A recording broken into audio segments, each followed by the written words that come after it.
All right. Hey, everybody. Appreciate y'all joining us today. Sorry, I'm a little tardy to the party. We had some tech issues going on, of course. That's seems to be a running thing. Let me turn my light on.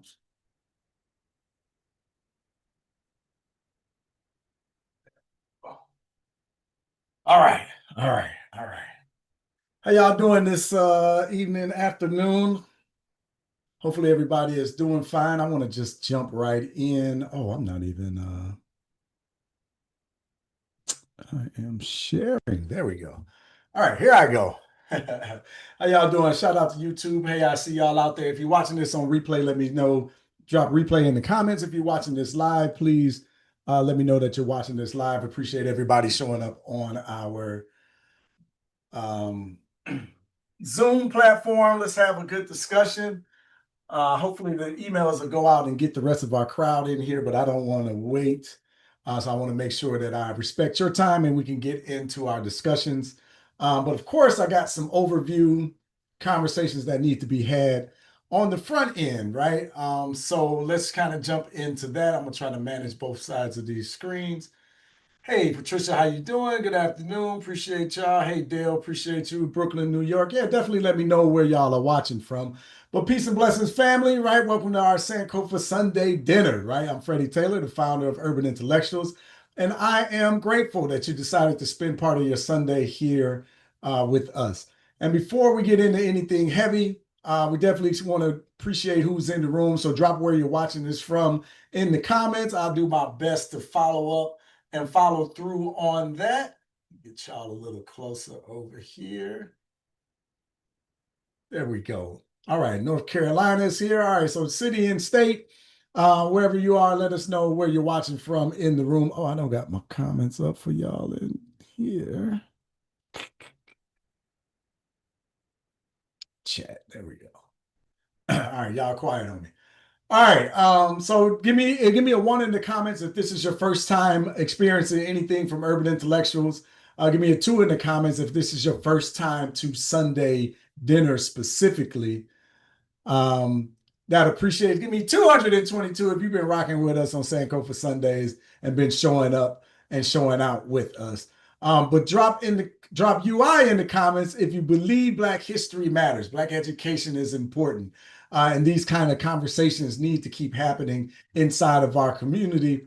We definitely want to see who's joining us at the table. I see people are starting to storm in. I wish there was a way. Let me see. I need some assistance adding people to the group. So there, you would do that. I would appreciate that. Let me see. Wait a minute. I'm here, Freddie. What do you need help with? Oh, just adding people as they join inside of the Zoom. So Okay, I don't have to watch that. Thank you. I appreciate got it. it. You're All welcome. right, I'm back. Okay. Because let's see. All right, I want to see who's at the table, but this is not just another live stream. I definitely want to make sure that I'm mentioning that this is not just another show, not just a webinar or a bunch of panel guests that came to talk to you for an hour and then disappear. This is Sunday dinner. Things happen a little bit differently around here. And for Black folks, Sunday dinner actually means something, right? That's a whole conversation inside of the community. So when I say Sunday dinner, some of y'all already know that feeling. Some of us remember getting dressed after church and going over grandma's house. Some of us remember walking through that door, but smelling the food before we even saw the people, right? The greens already on, the beans already cooking, the potatoes marinating, the sweet potatoes marinating, right? The black mac and cheese, turkey, fried chicken, cornbread, dressing, the whole palette, right? But somebody better be careful with the potato salad, right? Because you know everybody can't bring that potato salad. Some of y'all know exactly what I'm talking about. But for me, one of my favorites is my grandmother's sweet potato pie. I always talk about it. If you've been around, you know I love sweet potato pie. But I can still feel that. I still remember it. I can still smell it. But let me ask you, what's your favorite Sunday dinner dish growing up? So in the comments, let me know, what did you enjoy around Sunday dinner? Drop it in the comments. Was it the greens? Was it the dressing? Was it the mac and cheese, the fried chicken, the yams? Was it something different, right? Did y'all do seafood, right? Is it cornbread, peach cobbler? Right, all of those dishes are so wonderful. Sweet potato pie, I mentioned that because I love it. Um, and then while we're answering that, here's another question. What dish do you bring now, right? What can you cook? What are you trusted with at the family gatherings?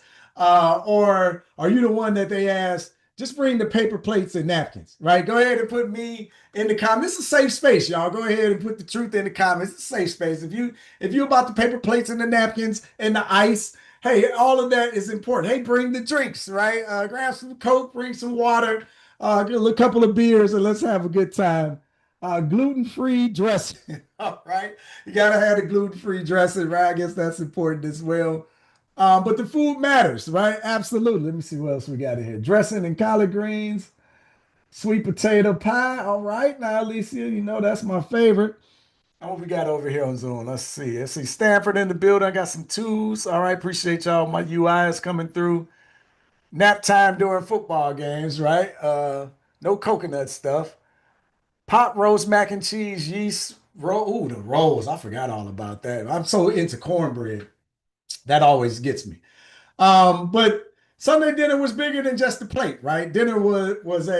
Sunday dinner was at grandma's house, big mama's house, whatever you call it. Papa sitting in the chair, granddaddy watching everything, maybe not saying a whole lot, but hearing everything, giggling every now and again. The aunties are talking, the uncles are debating, the cousins are running around, the kids are sneaking in and out of the kitchen, and you know you better stay inside because we're not trying to air condition all the whole neighborhood. Somebody's getting fussed at. Was that you? Give me a me in the comments if you were the one that were getting fussed at, right?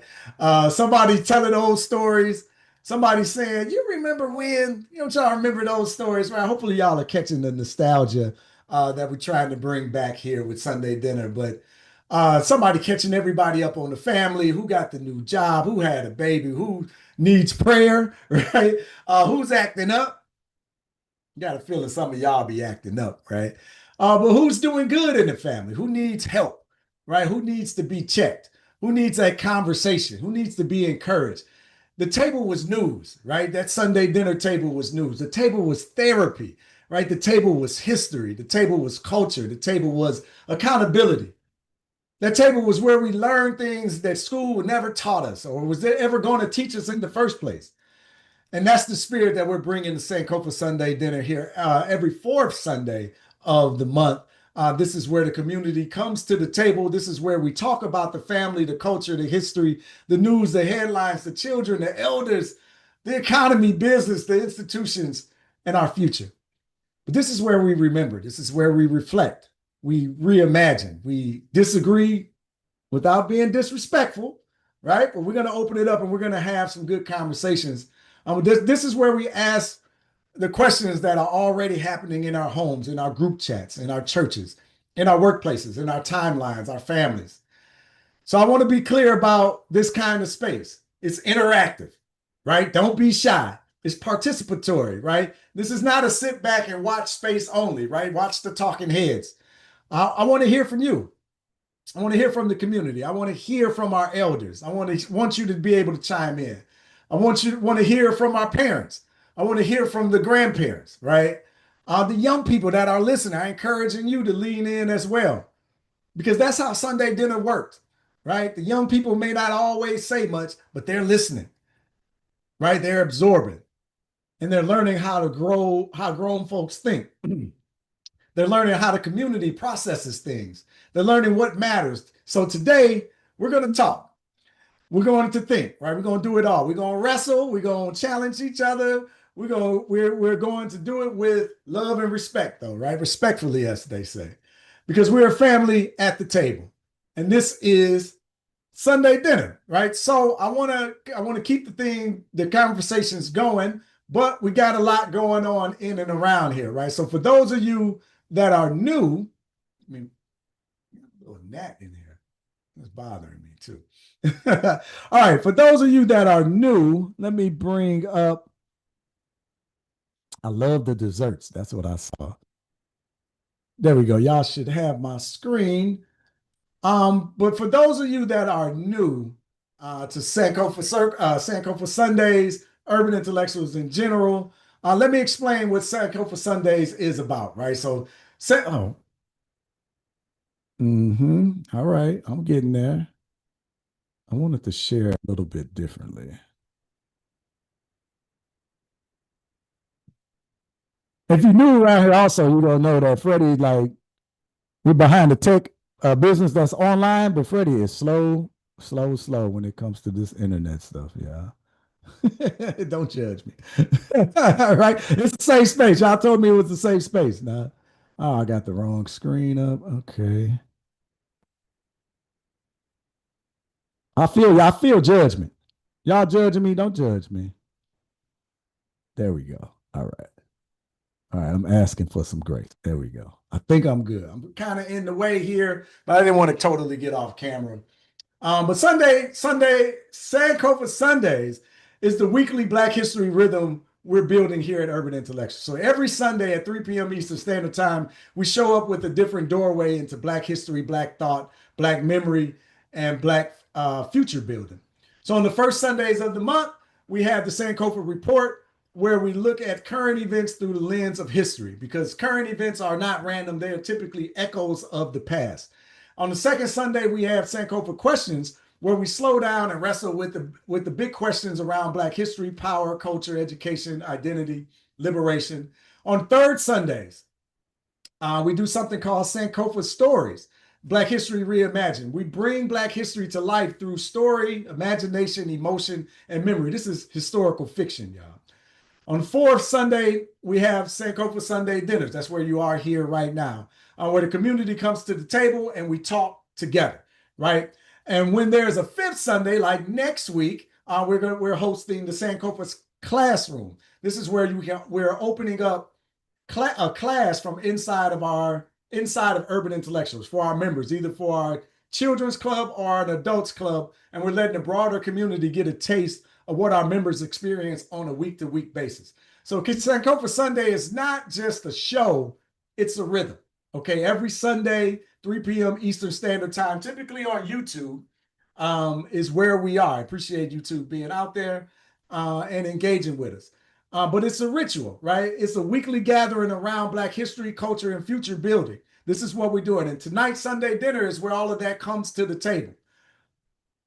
All right, let me see here. So, what we do each month is a different show, right? So, we have 3 different shows that we host each month that are 4 different shows. But this month so far, right? So, it's kind of a month in review. We did the Sankofa Reports. Kai Sanat made reading cool. Sankofa Questions there, number 2, from Sierra Leone to South Carolina. A very good conversation. Sankofa Stories, Love on the Now, right? Remember that historical fiction. So this month we already had some powerful conversations as well. The Sankofa report again about Kai Sanat making reading cool and why Black literacy has always been revolutionary. Now, some of you may be looking at this and saying, Freddie, why is this important? Well, it's important because reading has never been neutral for Black people. You got to know the history. There was a time when our ancestors could be punished just for learning to read. Reading could get you beaten, it could get you sold, it could get you killed. But why? because reading gave us access to our own minds.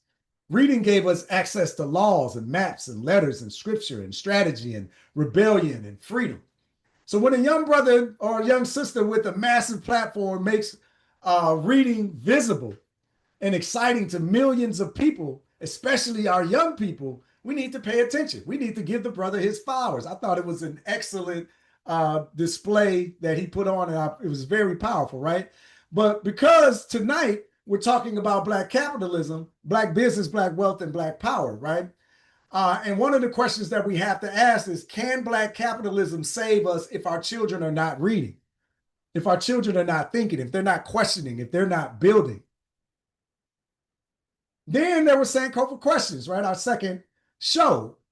We talked about from Sierra Leone to South Carolina and the knowledge that was stolen from the African people.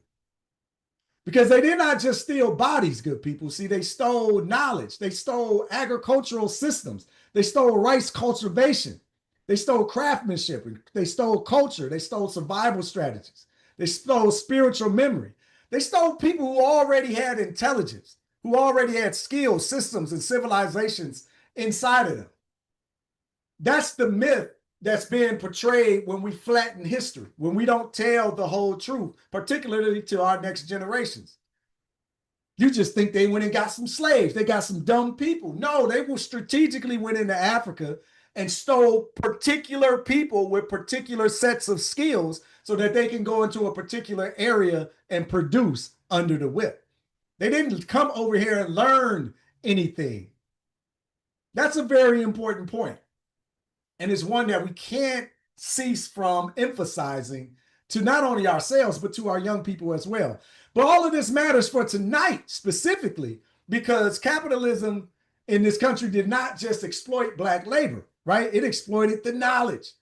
Our knowledge helped build wealth for other people. So tonight we have to ask the question, what would it look like to use that knowledge, our knowledge, to build wealth and power for ourselves? And then on the Sankofa stories, our third one here, we told a love on the Nile, a romance in ancient Kemet along the Nile River. And I love that because Black history is not only trauma. We're not only oppression. We're not only struggle. We're not only slavery. We're also love. We're also beauty. We're also civilization. We're also family, imagination, art, architecture, science, music, poetry, romance, joy.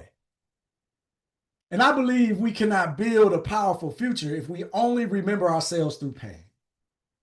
So we have to remember our whole selves. So tonight, all of that comes to the table. Literacy, stolen knowledge, ancient memory, Black love, Black ownership, Black excellence, Black business, Black institutions, Black power. And that brings us to our main question. Can Black capitalism save us? But before we fully open that up, and I can't wait to hear your thoughts and read your thoughts, hopefully you will participate and engage. Before we get into that, I want to give you a real update on where Urban Intellectuals is and where we're going, right? So I definitely want to fill in that void in that discussion. So I got to be a bit transparent, right? So it's been a tough year for business, right? So this is for for our members, our donors, our supporters, and all of you. This is an update, right? It's been a tough year. Y'all have seen the emails, you've seen the conversations, right? And I want to say thank you to everybody that supported the Save Urban Intellectuals movement, everybody who donated, everybody who shared, everybody who encouraged us, who prayed for us, who sent messages. I literally got a handwritten note. Like, y'all are so special. I love it, right? I literally got a handwritten note from a sister who wanted to encourage us and continue us to keep going, but her computer was down. So she said, I'm going to write Urban Intellectuals a letter, right? That's special. I love that. I appreciate that. I'm definitely going to respond to as well. But thank you to everybody who joined, who bought something, who said, no, this work needs to continue. We appreciate you deeply, right? You helped us survive. But now we're moving into a different phase. And I can't stand here and say, hey, we're completely out of the waters just yet. But I can say this. The request is changing. The angle is changing. The need is changing. The engagement is shifting. So we're retiring the Save Urban Intellectuals campaign. We're out of those waters, but we're transitioning into a new message. So you'll start to see this conversation, right? Support the work, right? Don't just be a part. Don't just watch. Be a part of it, because we cannot only be about emergency support, right? Emergency support helps us survive, and we needed that, but membership helps us build. Membership creates stability. Membership creates the consistency that we need. Members create the foundation that allows urban intellectuals to continue doing the work that so many of you have already told us is important. Important enough to write a handwritten letter. When's the last time you've seen one of those? So let me ask you something. If you love what Urban Intellectuals is doing, please do me a favor, drop UI in the comments and just show your support, right? If you believe Black history is important, drop UI in the comments. Or if you believe that that these conversations are important, drop UI in the comments. If independent Black-owned organizations and institutions are important to you, come on, drop UI with me in the comments. If you believe our children need this education, drop that UI, right? Let's keep that going. Keep that energy, keep that participation. I appreciate y'all doing that, right? Because membership is really the backbone of this organization. And this is something that really came alive during our SAVE campaign. It's starting to really understand the numbers behind the business, right? So I said this during the SAVE campaign, and I'm saying it now even more clearly. Urban intellectuals need members, right? Not just one-time donors, not just likes, not just comments, not just shares. All of this is important and appreciated. All of it matters, right? But to build something sturdy, we need recurring support. So you're going to see our membership drive, right? So we're looking for 300 people to step forward and say, I believe this work is important. I want the work to continue, and I want to be a part of sustaining it. So our 300 people who become Urban Intellectuals members, right? Above and beyond those that are already in the membership.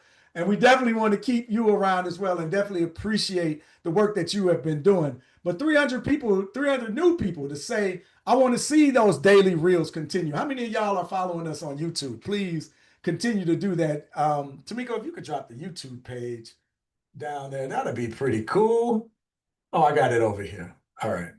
Yeah, if you're not following us on YouTube, please do that, because we're dropping daily history over there as well. Bam, there we go. But you say, I want to see these daily reels continue, right? I want to see the daily Black history education continue. I want to see Sankofa Sundays continue every Sunday, 3 p.m. Eastern Standard Time. I want to see our Sankofa deep dives continue. I want to see the weekly classes for adults inside the Sankofa Circle. I want to see the Sankofa Club continue for our children with live Black history classes and social emotional learning and leadership training. I want to see independent history media continue. I want to see this Black-owned education space stay, right? These conversations to continue, the mission to move forward. Because the truth is, if we want independent Black institutions to exist, we have to support them while they're alive, right? Not just complain when they disappear. So don't mourn us when we're out, right? Just say somebody should do something. And just instead say we need this, right? But if we need it, we have to build it. And if it's being built, we have to support it. That is the key, right? So we are inviting you to become a member of Urban Intellectuals today, right? Membership starts at just $40 a month. And and I know every dollar counts right now, and I respect that 10,000%. $40 is not nothing. It is, but it is an investment. But if this mission matters to you, right? If that membership helps us continue to stabilize the work that we're doing. And it's not just a donation. You become part of what we are building. When you become a member, you can choose your own path, right? If you want this for yourself, we can connect your membership, your Urban Intellectuals membership, to the Sankofa Circle. That's where we teach live Black history classes to adults via the Zoom platform, and give access to all of our previous classes. There are over 75 classes available for you at your fingertips. If you want this for your children or your grandchildren, we can connect you with our Sankofa Club. This is where we pour into our young people with Black history, identity, confidence, social emotional learning. And if you want both for a little bit more, we can do that as well. But the larger point is this: your membership supports the work. That's what I'm getting at. Even if you cannot show up to every class, even if you cannot watch every video, even if you cannot take advantage of every benefit, your membership says, this mission matters to me. And I want urban intellectuals to continue to do this work. And the more members we have, the more stable we become, the stronger we become, the more we can create, the more we can teach, the more we can serve, the more we can build. Y'all get where I'm going, right?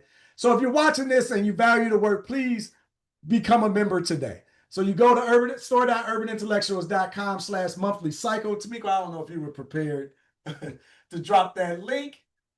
I got it up here somewhere. Here we go. So I can drop that. Oh, Tamiko, I think you are ahead of me, aren't you? Of course you are. All right. But that's all of that. We get rolling. So sign up for our Sankofa Sundays. We're here again, 3 p.m. Eastern Standard Sunday. Support the company, support the mission. Hey, join us inside the Sankofa universe, right? We have our very own social media platform for deeper discussions to keep all of this going. SankofaUniverse.com.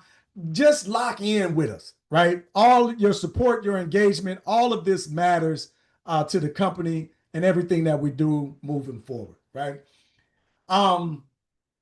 Because if we say Black History Matters, we have to support it, the people that's teaching it, right? So if Black-owned media matters, we have to continue to get behind it and build it and make sure that it is supported. Because if we're talking about Black capitalism, Black ownership, Black institution, Black power, urban intellectuals is not separate from this conversation, right? We're living inside of the question literally. But I want to continue, because I know we came here for a specific discussion here tonight. So I appreciate y'all giving me a moment to get you caught up on where the company is, where we are, and where we're going, and the space that you've wandered into. Right? Again, for our new people that have been here, that are here, welcome. Definitely are welcome to the conversation and welcome to participate. But tonight's question is: can Black capitalism save us? I'm curious to see how do y'all feel about that, at least before we lean into some more of the discussion. But I want to be careful, because this conversation cannot be a shallow one, right? It cannot just be support Black business conversations. But because we should support Black businesses, right? I think most of us agree. I think we should support Black businesses that operate in excellence, right? I believe in giving a Black business a chance, but if you're giving out poor quality foods, for poor quality service, bad customer service, I don't think you're obligated to stay, right? I think you should say something and give that business an opportunity to adjust and change. Maybe they don't know. Maybe they need to learn or whatnot. We don't always get great quality service from other institutions, particularly in our community. So I don't want you to be short with Black businesses, but I don't think you should just continue and be abused. You work too hard for your money, right? But anyway, the deeper conversation is, can Black capitalism save us if it only creates individual success and not community power?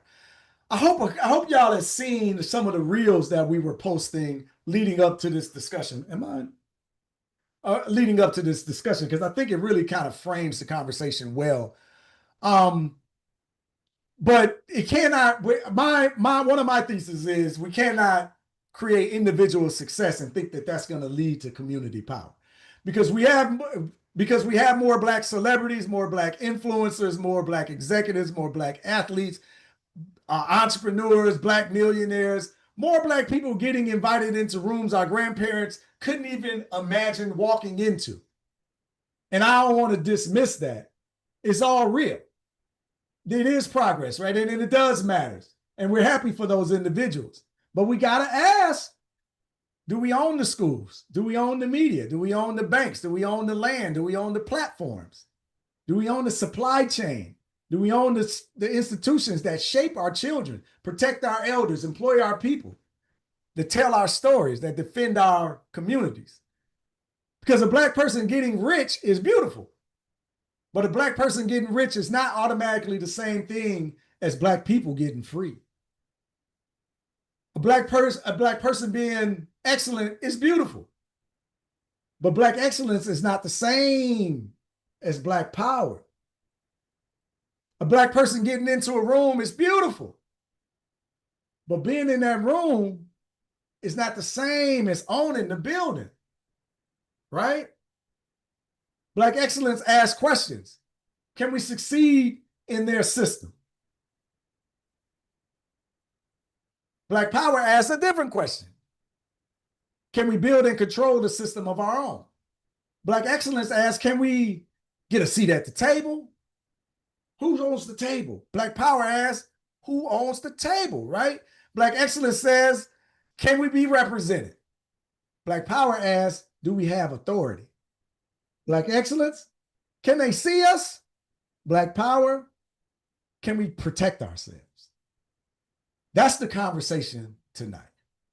Not slogans, not guilt, not shallow celebration, a real conversation about Black capitalism, Black business, Black excellence, Black ownership, wealth, power, and institutions. And before we serve the main course, get fully into the discussion, let's do what families do at Sunday dinner. Let's catch up, right? Let's catch up. So let those thoughts float through your mind as we start to dive into this conversation. But before we go into that, right? What's on your mind this week? What are y'all talking about in your homes, in your group chats? What's the discussions and the debates at church or work or the timeline, the family? Y'all, are we still talking the bonnets and do-rags thing? Y'all remember that, right? Ryan Clark, ESPN, still a discussion. Black excellence, the economy, your guy Trump doing whatever he does. Any Black conservatives out there? I don't want to drag the conversation a different way, but I just kind of got curious. But state of Black businesses, have y'all been following EYL, right? Earn Your Leisure, building a platform on Black people. And then one of the founders talking about this has never been about just Black people. That's always interesting to me that we build our backs. It's a lot of industries build up on Black people and then desert us, right? So I think specifically about the television channels that have had Black programming, and then all of a sudden they switch once they, reach their milestones and are able to sell the business, and they sell us down the stream. But anyway, that's another conversation.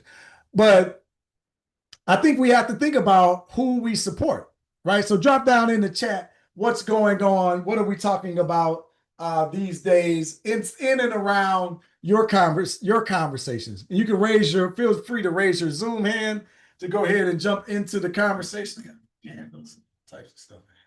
Where y'all at on YouTube? I appreciate y'all being here. Thank you for joining us. Oh, I didn't realize. Oh, okay. I wasn't on the screen over there. Okay, my bad. I'm learning. Situation. Churches and neighborhoods develop consortiums that teach business, investment, and finance and after-school programs. I love that idea, right? Shout out to Grand Amazing. That's dope. Stop voting Democrat. Uh-oh. Is that on any of y'all's bingo cards? Stop voting Democrat, then start teaching young Black students about economics from grade school, how to build wealth for the future generations to come. I wonder, Michelle, what does that have to do with not voting Democrat or even voting Democrat, right? I don't know. I didn't really see the tie-in to that, sister. So maybe I missed it, right? It's quite possible that I missed it. And if you would, feel free to come back and fill me in on that. Get me right, as they say, because I could have missed it. Okay, y'all quiet today. I got something for you. I want to warm up the conversation with one of our lead-in videos, because I think it really gets to the crux of the conversation, at least for me, right? I'll say that. And if y'all are interested in joining the discussion, just raise your Zoom hand. I'll chime you in. There you go. All right, here we go. So in case y'all didn't catch these, please follow us on YouTube. But I think we've done a pretty good job of starting the conversations leading up to our Sunday dinners, right? Our Sankofa Sunday I'll play this one first. Check this one out. Black people have more millionaires than ever. So why don't we have more power? Have you thought about this? Let's talk about it. Black people have. Your boy Trump's at it again. We keep talking about buying black, but can buying black actually save Black America? Let's talk about it. For years, we've told black people, buy black, support black businesses, keep the black dollar in the community. I'm absolutely in favor of supporting black businesses. Don't get me wrong, but I think we need to ask a harder question. So let's do that now. Can buying black actually save Black America? Because imagine I own a black business, right? Which I do. I buy something from me. You buy something from me for, let's say, $100. Outstanding. Great. But when I use part of that money to pay rent to somebody outside of the community, my business loan is with a bank that we don't own. My inventory comes from manufacturers we don't control. My website runs on somebody else's technology, somebody else's server. My advertising dollars go to platforms we don't control. My shipping goes through companies we don't own. And eventually, most of that $100 leaves the black community anyway. So did we create black economic power, or did we simply create black-owned business operating inside somebody else's economic system? See, this is important. This is an important distinction. When people talk about places like Greenwood, what we call Black Wall Street, and those of them that were around the country, because in Tulsa was not the only one, the lesson shouldn't be simple, or it shouldn't simply be this. Look at all those black businesses. See, the deeper lesson is that black communities were trying to create economic ecosystems. Doctors serve black patients. Lawyers serve black clients. Businesses hire black workers. Property was owned. Institutions were created. Money had multiple opportunities to circulate before leaving the community. That's different from putting a black face on a company. So maybe buy black is the beginning. Don't get me wrong. I think we should be doing that. But it cannot be the entire strategy. Maybe the bigger question is, do we own the land? Do we own the capital? Do we control the finance for one another? Do our businesses purchase from one another? Are we building institutions that will still exist 50 years from now? Because if not, we may have black commerce without black economic power. And that's exactly what we're putting on the dinner table this Sunday. Can black capitalism save us? I want to invite you to our Sankofa Sunday Dinner. Join us this Sunday and every Sunday at 3 p.m. So this was my warm-up discussion leading into this conversation. And I actually meant to play the other one, right? Because I feel like the other one was softer. I feel like that one really hits at the heart of everything, at least that I wanted to introduce into this discussion.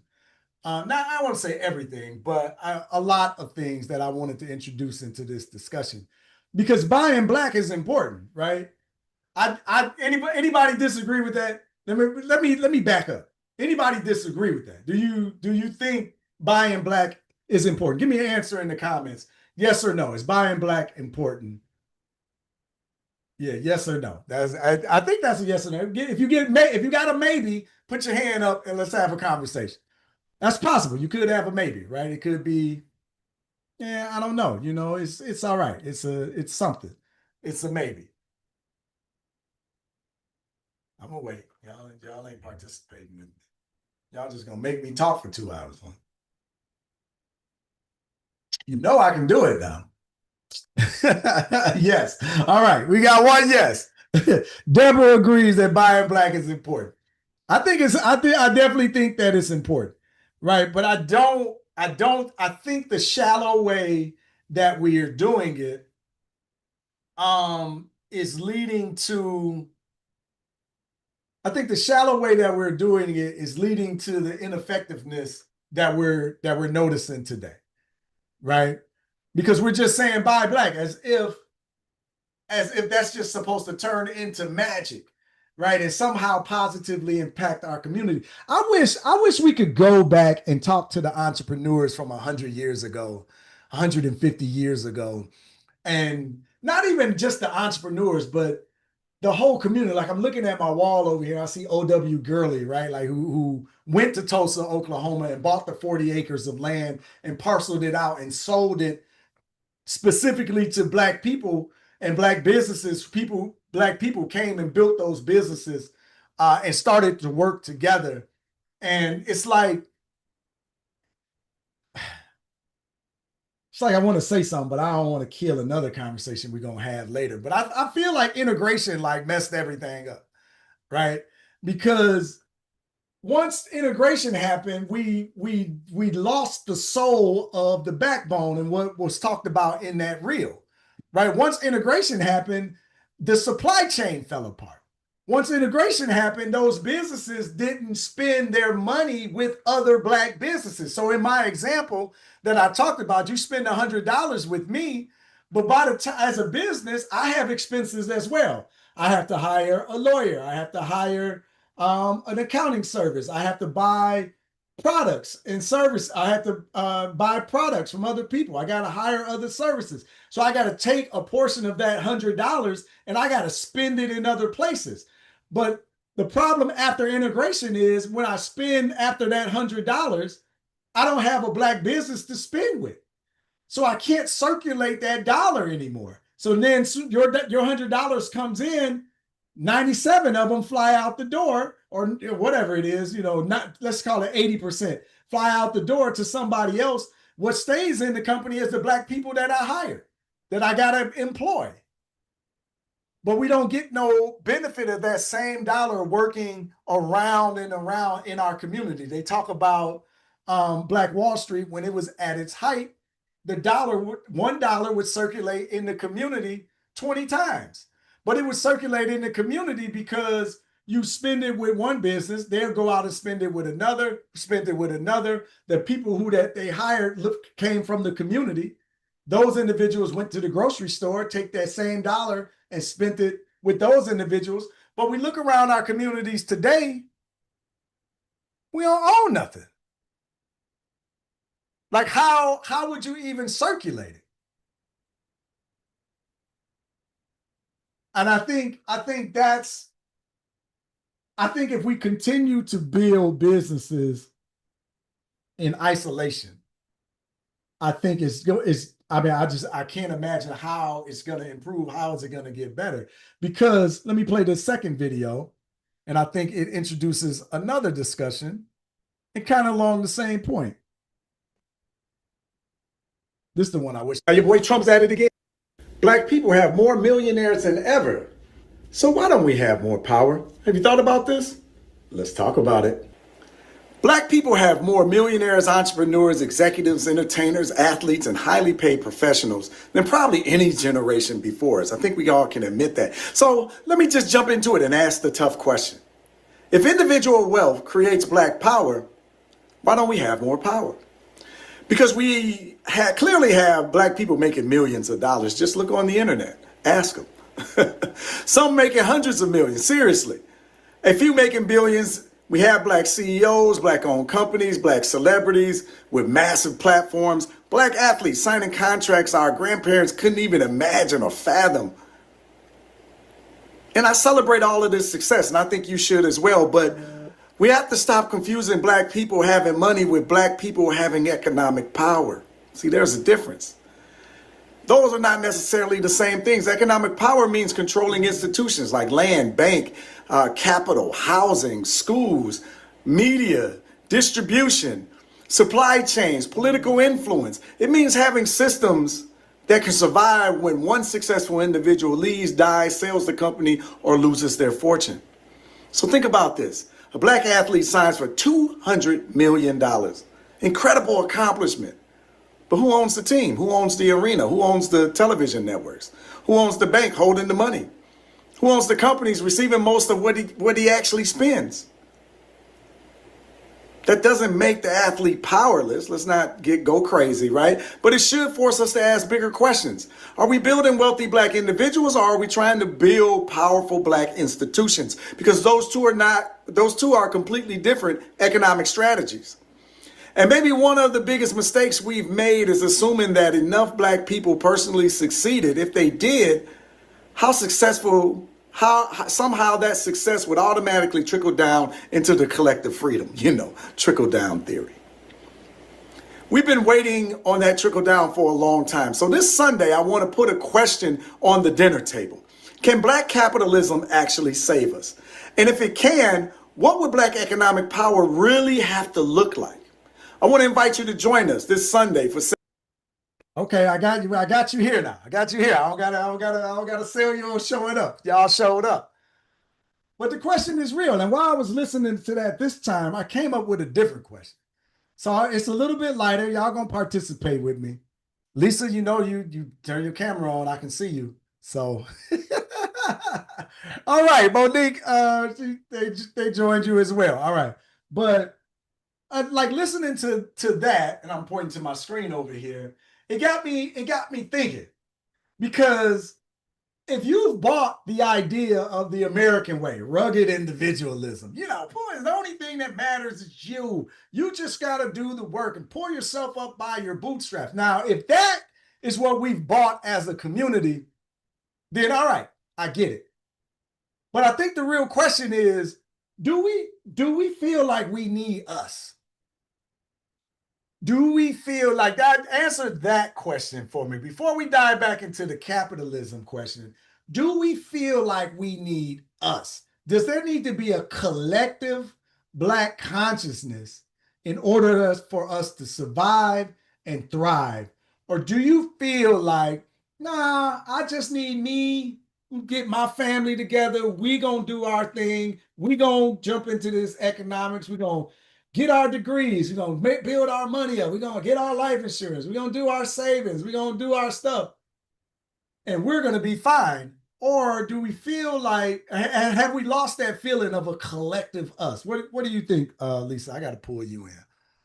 I know you're willing to have a conversation with me. I got folks in here being shy today. Well, I'm going to be honest with you. Hello, everybody. Hi, family. Hi, Freddie. Hello. Go.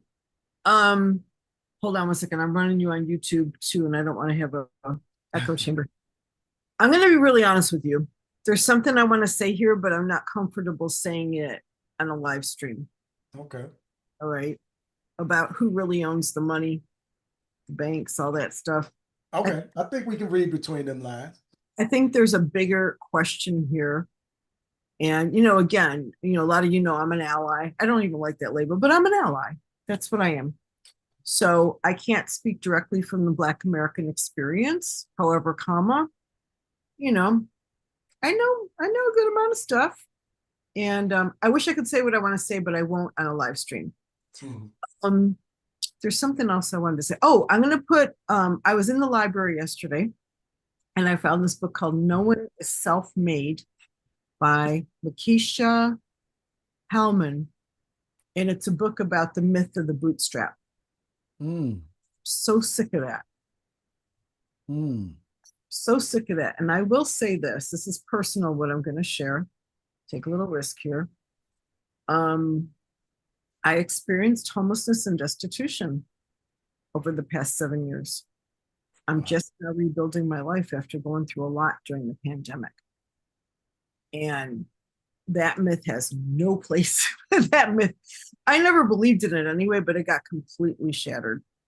And I do know something about, how should I say this?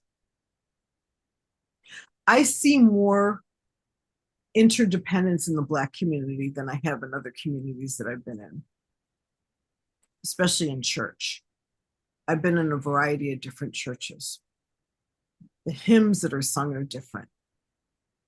There's still that traditional feeling of, we need each other to survive. There's literally a song about that, right? And the church that I'm in now, which is very different from the one I used to go to, today the sermon was about, we need each other because the culture's gotten, mainstream American culture has gotten way too comfortable. We really need each other. So I love anything that talks about busting the myth of the bootstrapping and relying on one another and supporting one another for everybody, regardless of what our ethnicity is. I love that. That's good. Thanks for sharing that book. I definitely made a note of it. I'll put it in the chat for everybody, or I'll put it on YouTube also. Yeah, please do that. Thank you. I always appreciate you. Yeah, that boots self-made is wild. So I love that. I'm gonna check that out. I got a laundry list of books that I'm listening to. But reading or listening to one or the other. But I like this conversation because I like the way the conversation kind of turns a bit, right? And I see them talking about how do we put how do where did I see that's my clothes true like looking for the emoji conversation. Oh man, I can't even find it. Yeah, how do we get that going back into the community, right? Michelle says we need us, but are not aware. And I think the elder generation understands the need, the collective need, right? I don't know if Gen X and down is like really getting it. And I feel like I'm in Gen X, right? I feel like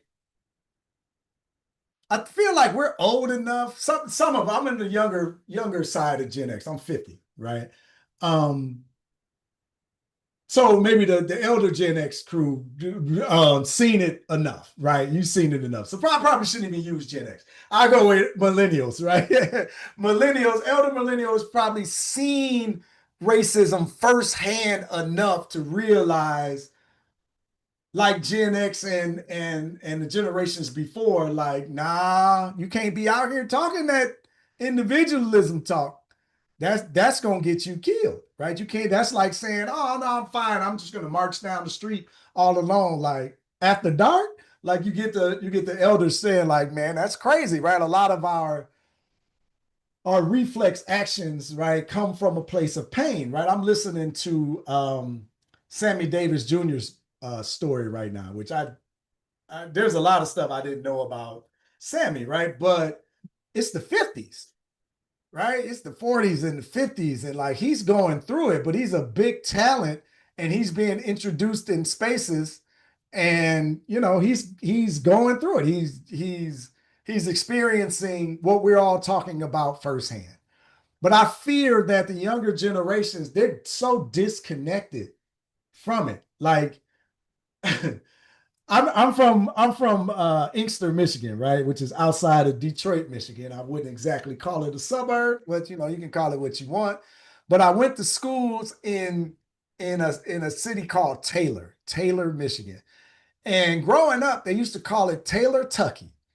And I never really understood that comment until I got older, right? But experiencing racism on the regular basis, like as a child from grown ass men and women, is wild to us today. But that's the environment we grew up in Taylor, Tucky, right? So growing up in that environment, you understood like when you see other black people, you need to get together. We got to work together. We need to be cohesive as a people in order to survive junior high, right? In order to survive high school. And somehow we got out into this business world or into this entrepreneurial streets, and we've lost those lessons. I think it's gotten dissipated, right? I don't know. I could be off. Y'all raise your hand, jump in the conversation with me. Y'all just got me out here naked talking by myself. No, yeah, okay. No one is self-made. That's the book. Thank you for that. Building your vision and business and life. I love that. Dr. Lakeisha Hamilton. All right. Hallman. Boy, you know it's bad. You put your glasses on and can't read. But I think we lost that collective feeling. But I played more black millionaires, more black executive, more black doctors, more black college graduates. We got more. But our communities are hurting. Inkster is close enough. What up, though? What's up? Yeah. Oh, look, Siri over here being nosy. You don't know nothing about what up, though, Siri herself. I'll be home next week, by the way. Detroit. All right, yeah, there's the book. But yeah, I feel like we've lost intentionally done, Jan says. Yeah, I mean, it may have been intentionally done, but how do we get it back? Like, what is it going to take? Are we going to have to really? I mean, we're in the midst of Trump right now, and I don't know, folks. Are The politics game is just so interesting to me. I saw somebody talking about, stop voting Democrat. Um, I'll leave that alone. I'll let Jane jump in here before I take us off on another tangent. Hello, hello. Hello, hello. I'm sorry, I'm traveling and I hope you all can hear me and I'll be Yes. brief. Thank you for the space. You say, how can we get it back? But I think we need to figure out where we lost it, Mm, where that sense of unity and oneness, where was the ball dropped? Which, and I don't want to blame anyone, but I think that and if I can just throw it out there, in an effort for my parents, me as a parent, to make lives better for our children, and to have this sense of you belong in this society. You belong just as much as anyone else belongs.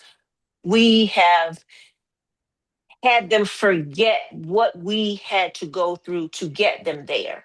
mm, So they forgot, they don't know. They know by looking at old movies or whatever you've told them, whatever you've kind of showed them when they get Black History Month or whatever, but they don't understand the true uh, route that it took for them to be where they are. So they've got this kind of cushion that, hey, I'm here. I'm just like everyone else.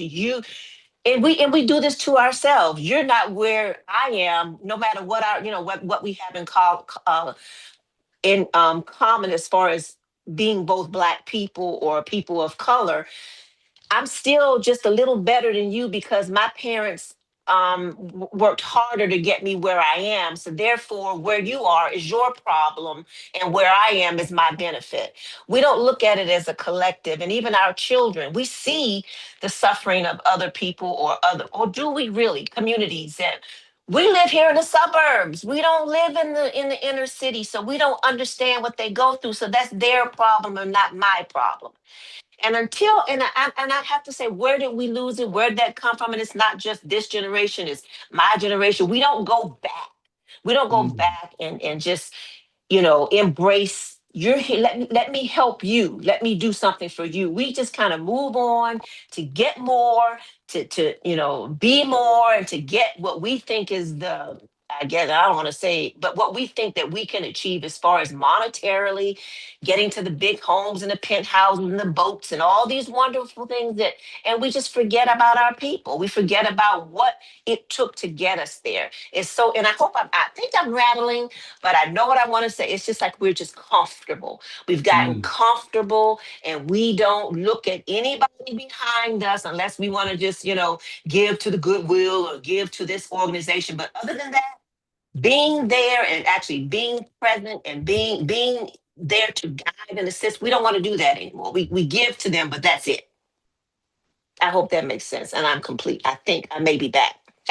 I hope you come back. I hope you come back. Okay.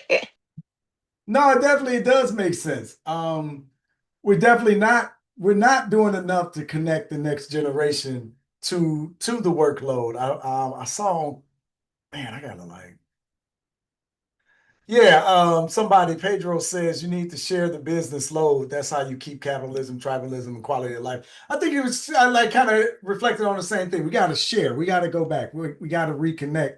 We can't keep just hiding them from these experiences. Deborah, come on into the discussion. Um, so my background is that I live in Denver, Colorado, and I grew up with my mom and dad having a Black business. I grew up in a community where it was like a snapshot of Harlem, in that we're surrounded by businesses in 5 points. And my dad had his business, I think, a year after I was born. So he started his business in 58, I think, 59. And by 1992, things had started to deteriorate. By that, I mean that I think that we had gotten, I don't know if we lost focus or if there wasn't enough alignment, but everything was starting to deteriorate. The person that helped them gain this land was selling out. because it, in my opinion, it's like we were getting too powerful. I don't know if our focus was on, I think our focus was on community, but at the same time, a lot of folks of non-color were moving in. And so it's like they weren't comfortable with the fact that we had what we had. We had restaurants, we had bookstores, we had music stores, we had, I mean, you name it, we had it. And I remember I was injured pretty bad in 92. And that's when I remember um, things starting to change. And I remember later on when my son was born, I tried to talk to him about going into the business. And I tried to give him the values that I'd grown up with, you know, of self-determination and being able to do your stuff yourself. I took it as far in terms of because we had a restaurant and bar. All of my service providers or my providers were African American. My gynecologist was African American. Um, my dentist was African American. And I felt safe. Mm-hmm. I felt pretty safe walking down there. I was in a Black troupe that was also in that downtown area. So it started happening, you know, close to, you know, 92 and the 2000s where, you know, next thing I know, everybody was, the person that sold the properties, everybody had decided, well, I can make more money if I let this other group of people come in and take over. You know, you guys don't know what you're doing, yet we were there close to 60 years and we're pretty successful. So I think at some point, I think when we start these things, we have to be in alignment, mentally, spiritually, all of that. I think that's maybe something that was probably lacking in terms of our focus, because it got to where everybody was in it for themselves instead of us being a community. But that was someone coming in and saying, hey, you know, you can do better if you do this, or you could do better if you just sell your property and let somebody else have it. I'm still kind of baffled this whole process about how that happened, because even with my son, I try to talk to him about going into the business. He's like, I don't like the way you guys do things. There's a better way to do it. I said, well, what's your plan? You know, their plan was totally different. It wasn't about community. So, some point we lost focus of really what was important in terms of community and having that alignment mentally, spiritually, physically, all of that. And everybody just had the mentality of, if I got mine, you get yours. What you? But I remember also, I will share this, that was very painful for me, because I worked with my dad for about 13, 14 years. I consistently saw when the people came in to provide him with the supplies, they would always ask, well, where's the owner? Because they figured something this successful could not have a Black man in charge of it. And I kind of saw how that tore away at my dad's spirit every time they would do that. And it was continual. Every time, you know, they would always ask, where's the person that owns this or that's controlling this, you know, and he would be standing right there, it's me. And so for years, he went through that also. But I couldn't help but want to have Black providers. And I still to this day would prefer, that's just me, you know, and even with the busing, you know, I felt like, you mentioned that also, I did feel like when I went into a different community, the teachers didn't want to teach me because I was Black. And that, you know, and I experienced that with my son. A lot of, you know, non-melanated people would say, would quote on his, not on his intellect, but how he looked, because he was lighter, you know, the colorism was coming in. And I would say, you know, I want to know more about what he's learning today or what he's learned today. I don't want to know about this other stuff. So I constantly went through that whole thing of, you know, all of the issues that come with being an African American woman, you know, that has a disability also, you know. So, and even, you know, even then we aren't provided the things, you know, medically that we should have as women, and women with, you know, an African American woman with a disability. So it's a continuous thing. So I think we just have to really be serious about being in alignment about what our focus needs to be. I love that. Thank you for sharing all that. I got a question for you. You said you saw things change around 92. Was that 92 or 52? 92 92 in the 90s, in the 90s through 2000. Okay. before the And pandemic. But when the pandemic came, by the time it came, I think our business had pretty much deteriorated, and I was, like I said, I got injured pretty severely. And so I didn't have that input anymore into the business. My dad had a son that was going to go get the business first also. So my dad was kind of patriarchal. He was going to have the son and then the daughter. So um, that, yeah. So but okay. I think we need we need each other more than we acknowledge. Yeah, I saw someone say, oh man, I took my glasses off. I swear. Well, I guess the point is like what happened? Why don't what why how did we lose this? The understanding that we need each other. And I love your Well, it's like the conversation about neighborhoods. It's like the neighborhoods. My neighborhood experience. I mean, when I moved into Park Hill, there were hardly any Black people. There was a population, an African American population when I moved into Park Hill. But for years and years and years, there have been redlining. So we weren't allowed into those areas. And so we were, closer to, areas where, we didn't have resources. We didn't have a grocery store with fresh vegetables and food and stuff like that. Even on Five Points, the stores aligned around there started out probably being flourishing pretty well, but I think there was an element that saw this progress and said, "Oh, we can't have that. We can't have." I mean, because we had black musicians. We were like a little section of Harlem. We had all of that. And then I think the powers that be saw this and said, "Hey, you're getting too big. You're getting too powerful." You yeah. know. Definitely, definitely. All right. Well, thank you, sister, for participating and jumping in the discussion. We'll see if I can bring you back out of the crowd and get you fired up again later. I love to try. Thank Um, you. thank you, thank you. I saw somebody in the comments say many of us have pulled ourselves up by the bootstraps. We are not seen as examples. That's Dale. I think we are examples, but I think the main question out of that is, can your individual success, is that moving the community? Right? I know a lot of people on this call here today that are individually pull themselves up out of their by their bootstraps, right? And have done very well. But I think that gets back to the essence of the question. Can Black capitalism save us? Like, period. Like, okay, all this individual success, again, we got more Black millionaires, we got more Black doctors, more Black professionals, more Black executives. We got more Black people making more money than we've ever made. What's our economy right now? Is it $2 trillion a year that we spend?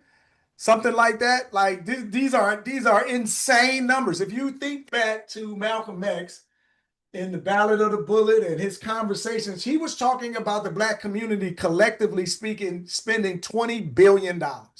And now we're talking about 2 trillion a year. And then we're collected individually. There are some people killing the game, right? Killing the capitalism game. Like, it's a beautiful thing to see individuals thriving and, have their retirement accounts together and retiring and cruising the world. And I was just in some expat community conversations. These things are wonderful. But what is that doing for everybody? Right? I think that's the essence of the question. Jan, let me let you back in here before I say too much. No, but you're absolutely right. I totally agree with that. Because, with this, and I get it, they're on an island. Those people, they may be on an island, but even with the grassroots people who are really doing their thing, why? And I'm just going to put this out here. You should not have to have a plea for 1,000 people to appreciate what you're doing in urban intellectuals. That's all I'm saying. This should be done. Freddie, this should be done. You should have had your 1,000 people a week or a couple of days after you ask for it. But people, it's not important. They're doing their own thing. Nobody, it's your thing. That's your business. That's your problem. And it needs to be our problem. You should still have to have the same plea out, even if people, grassroots, just people on grassroots. I'm sure you have people that watch you on a regular basis, but you're giving out good content, good information, but all they want to do is suck it up and absorb it, but they don't want to put anything in to keep it going. I have a whole problem with that. And I have a whole problem with the fact that 1,000 people, African American, whoever you are, white people, have not stepped up to the plate to save urban intellectuals. And I'm complete. I always appreciate you, Jan. Like Jan go harder than I do. I gotta get your energy up, and we can get these people out here. But it's gonna happen. It's gonna happen. I still got the faith, right? Appreciate that. But definitely, we definitely gotta collectively get behind organizations that we believe in, or they will go away, right? I think like that is an important conversation that we gotta have because hey, everybody's not a self-made millionaire, right? Like, or that ain't even enough, right? Billionaire or whatnot. But anyway, Lorenzo, come on into the discussion, good brother. Hey, how you doing? Great, how you doing today? All right. My Zoom account is kind of messed up, so I can't turn my camera on. I Okay. would have it on. But I'm glad to be here today and wanted to chime in on this discussion because as you say, it's a very important one.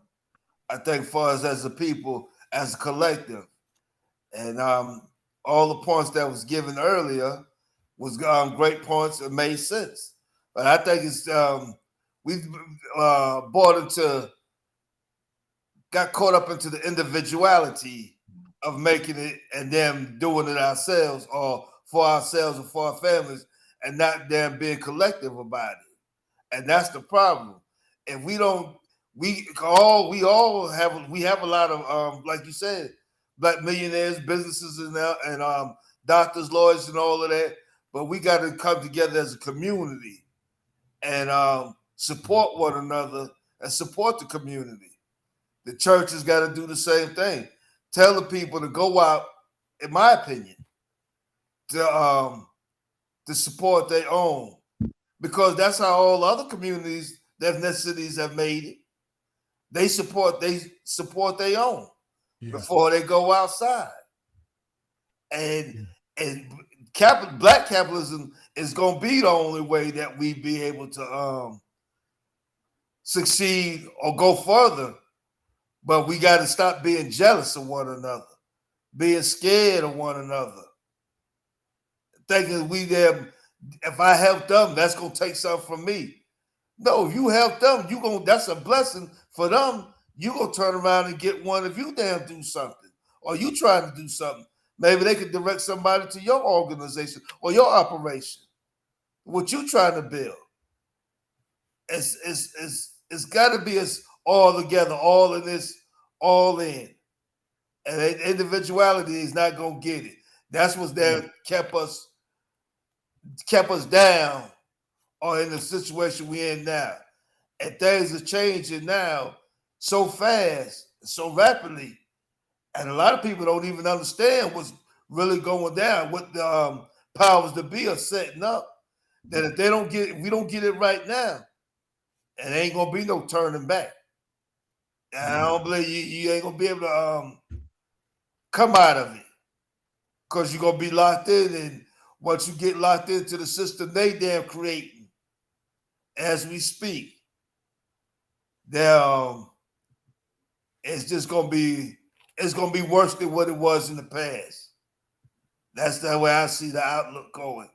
So we gotta get together, get educated, and start building and connecting with the diaspora across the world to make sure that we're not left out or we left behind or we don't become a permanent underclass. That permanent underclass. All right. I smile, I'm not mocking, brother. I apologize if you come across that way. I just smile because I hear that permanent underclass and it reminds me of Dr. Claude Anderson, right? Because yes, sir. Yeah, is that where you were coming from? Yes, like, yes. Okay. Yeah. All right. I mean, about to deflect, change the whole conversation. You bring up Dr. Anderson, which is a great conversation to have, honestly, because this is what he was talking about 40 years ago, right? 30, 40 years ago, he was talking about becoming a permanent underclass once the Hispanic market passed us up. And lo and behold, I mentioned we spend $2 trillion a year. I believe the Hispanic market is 3 trillion, 3.5 trillion. And so that's why you see the shift in the Democratic Party to Dale's. I know Dale's out there on YouTube have been talking about leaving the Democratic Party. I believe that was you, Dale. Sorry if I launched that on you. But talking about how now they're catering to their needs because they're the majority, quote unquote, minority in this country, and one that's rapidly growing, spending the money. So now they are enamored with those individuals. But Dr. Anderson was talking about this 30, 40 years ago. So anyway, all right, thanks, Lorenzo. I appreciate that. Deborah, come on back into the discussion. I totally agree with the gentleman before. I can remember, I think part of the problem too is that we don't remember or don't want to remember what our ancestors went through. In one of the healing rituals I went through, they talked about, if you think you've got it bad, think about your grandmother or your grandmother. I mean, think about way back and how we had to struggle to get to this point, but we were more cohesive. We had more of a common goal. We had, this power to be that wasn't, happening then. And I think we really need to seriously just get back to remembering who we are and not who we've been told we are, going back further than the history of when we entered America, because we were kings and queens. We weren't only, slaves. We were more than that.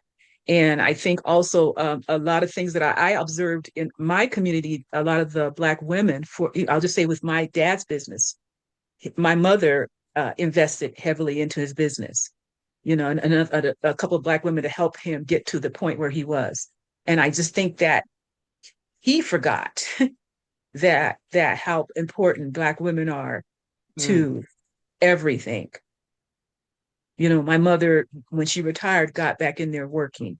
He lost focus on what was important, that alignment. And he started seeing the material things, the cars and, the women and all these things. And, the group of that he was surrounded by of men weren't emphasizing staying in the family, that tradition of, their emphasis was, well, we got money. So what we're going to do with this money. And that was also his downfall. Okay. So those same guys that said, let's do this, let's get out, go outside of our relationships and are the same ones that pulled him down and said, well, we're not going to help you and anymore than we have in the past. And by then I think my mother had been pretty frustrated with the whole situation. She kind of said, well, I'm going to let you go and you've done this thing, so you're going to have to deal with the consequences of it. But we just kind of, for me to even have a relationship with my father, I worked in the business because I wanted this relationship. I wanted to know about this black commerce, but I also saw that in his focus of materialism, I could see people around with less materialistically and how rich they were spiritually and emotionally. They had remembered that that's what our connection to who we are is spirit. And I think back time and time again, if he had remembered that and surrounded himself with different people, because that's what's going to have to happen with all of us. We have to be cognizant of the people that we're surrounded with, and why and what they want or what they're trying to do to persuade us to lose our focus. But yeah, I believe that just black capitalism alone, it's not going to do it. We're going to have a lot of other things in place and go through that pain of remembering who we are and to get where we need to go in the future. I definitely agree. I hear you saying, money isn't everything. No. I mean, my fondest memories are being with my grandmother.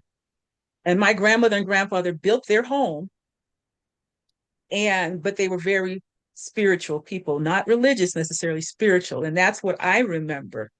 And that's what has pulled me through all of this, because for me, it was very depressing.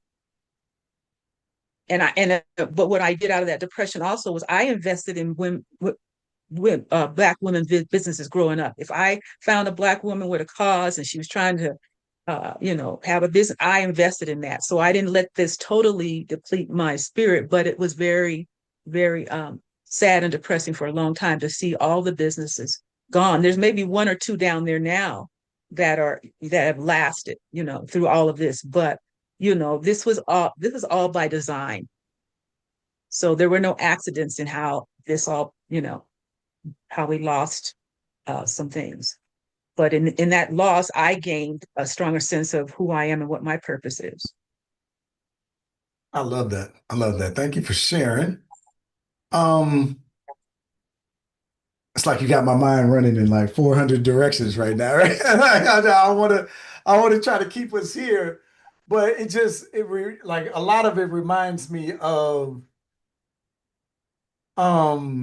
not really understanding how, to what extent, because what I heard the sister saying is, all of this is by design, all of this was by plan, this was planned, this was initiated.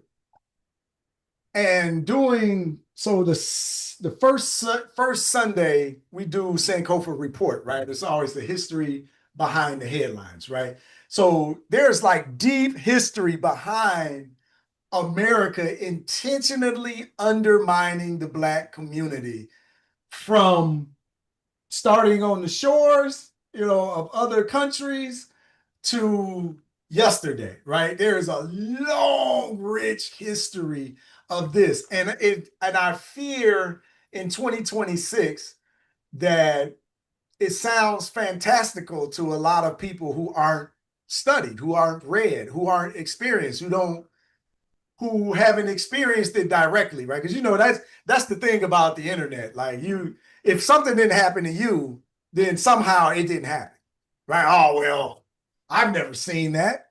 Or I pulled myself up by my bootstraps. I came from the ghetto, right? Like, if you're in the Detroit area, ask anybody about Inkster, Michigan, right? You're not supposed to make it out of there, right? I wasn't supposed to see my 25th birthday. But I can't say I made it out. Look at me. Everybody else should be able to do it. That's not how things work, right? That's just not the reality. And that doesn't undermine the fact that Inkster was created. There's a history behind that city. Like, how did the people get to that city? My father was born in 1929. I'm gonna see him next week, and my man will be 97 this year. And you got elders in your family, you better go talk to them, right? Because one, you're going to get it straight. And ain't nobody over 70, 80 years old that ain't experienced some real life mess, right? But he got there in Inkster, Michigan, because he was redlined into that area. When they went and tried to purchase a home, him and his wife, my mama, in the 1950s, they were told, you can't buy in Livonia. You can't buy out here in these suburbs. Well, where can you buy? You can buy over here. You can buy right there. And that's the city that over the decades have been underfunded, been over-policed, over-criminalized, all of the stuff that happens in all the Black neighborhoods, enclaves. I try to get away from the word ghetto, right? Which doesn't refer necessarily to a Black community. But these generated environments, and that stacks the odds against you. That is like an intentional thing. That shouldn't even be an argument. That shouldn't even be a discussion. But it's people on the internet, it's people who haven't read anything, people who haven't studied anything, that be the loudest, that try to talk down this stuff with, the alternative facts crowd. I made a post the other day, and I can't remember where I heard this, but it's just so poignant that, it's Dr. Clark, John Henry Clark. Yeah. The more you talk, the more I realize the books you haven't read, right? It's something like that. I could be messing it up, right? But we talk about the conditions and the things that are going on today, but I don't know if we forgot, we're not talking about, we're ignoring, you're acting like this country hasn't deliberately undermined our communities at every chance that it's gotten. And I know what I remember now. So Deborah, you were talking, and I remember the scene in Boys in the Hood, right? When Lawrence Fishburne is talking to Trey, and I can't remember who else is there, but he gets to the point when he's talking about the hunt is on, and brother, you're the prey. But before that, he was talking about the businesses in the community. And you reminded me of the 90s and what was happening during that time and the gentrification that was going on. And then the lending that's not giving, this is something you didn't mention it, but you can't continue to build and grow the business without loans. And it's clearly been a lot of undermining and racist policies inside the banking institutions, right? Lisa was getting at who controls the money, right? And I saw somebody in the comments on YouTube, and I love the comment. Sister, brother, don't, please, I'm not attacking you. I love the comment. The comment was, hey, if Black people just put 20% of your money in Black banks, then we would have the banking and the financial institution in order to grow. The sad part is kind of what who was that? Sister Jan was talking about, and the lack of support. What's in it for me? Why I'm gonna make them rich? Like, what? You got your money in white banks anyway. And I love the comment about 20%, because she didn't say put all your money in the Black bank. Put 20%, put 10%, put 5%, put $100 in the Black bank, right? But we don't see the bigger picture of we're losing because I don't want that's strong. That's like it's a definitive thing. One of the nails in the coffin, one of the challenges, because we're gonna win. So one of the challenges is a lack of finance. Right. So when we talk about the businesses, how do you get the loan? I know I'm experiencing it right now. Right. I have an above 800 credit score. Right.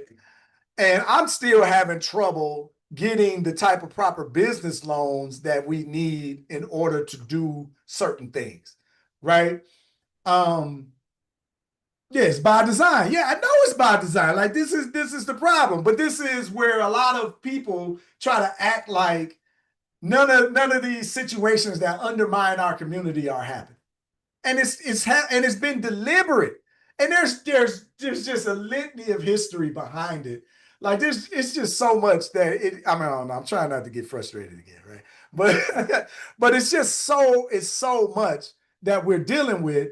But I think Trey and Ricky, there you go. Thank you, Jan. Thank you. Now y'all got homework to do. Now we got to go watch Boys in the Hood. Yeah, check that out. That's the family dinner post movie watch. Yeah, when you are the threat, they put their foot on your neck. Yeah, I mean this is just the truth. But this is what we've been experiencing. This is why I believe individual success doesn't translate to community power.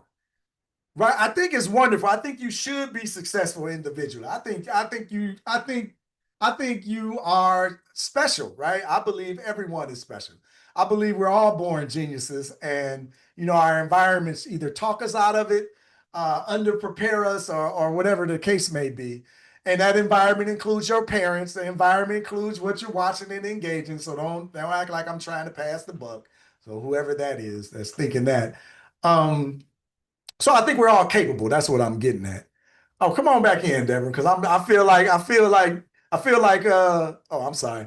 I feel like when Jan accused herself of rambling. I know I was just rambling. I was trying not to get too. I've always felt that if we're all not free if one of us is not free.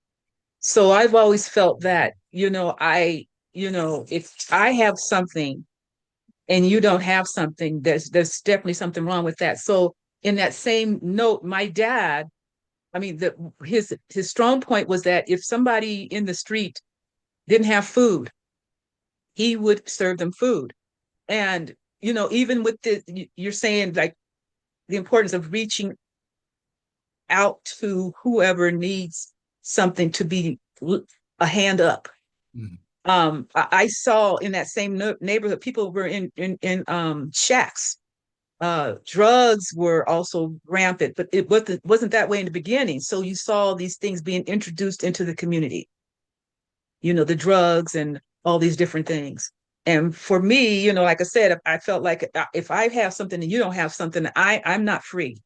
I don't care about, money is important as a tool, but it's not everything. So if I have a nice house or nice clothes and you don't, I don't feel like that makes me better than you. It feels like I have a lot of work ahead of me to help us all have some basic things like food, shelter, and clothing. So, for me, and my dad, what he would do though, he would say, we would see people eating food out of the dumpsters that didn't have food. And he would try to feed them. And he would also say to me, you know, he was trying to tell me that this is all by design also, that some people make it and some don't. And if you see those few make it, some people feel like, oh, well, we're great, we're doing fine. No, we're not. And we're doing better maybe than maybe sometimes in the past, but that depends on how you define better if we're not helping each other. Yeah. And I like how you encompass success with like with your spirituality, with the alignment. I think you kept using the word alignment, rather than just money, right? And success has to be bigger than just money. And so one more point. So I was in a Black troupe. Most of the time in our audiences, we're not other Black individuals, it's mostly white people that came. And that too told me something that, in terms of affordability, how we can focus and, what is our focus? What do we spend our money on? Like you said, do we spend it in a community where it goes through our community several times, or do we spend it in other ways? So we didn't always spend it on the arts and stuff like that either. So I experienced that a lot, and it just made me think, how can I be a part of the solution and not just,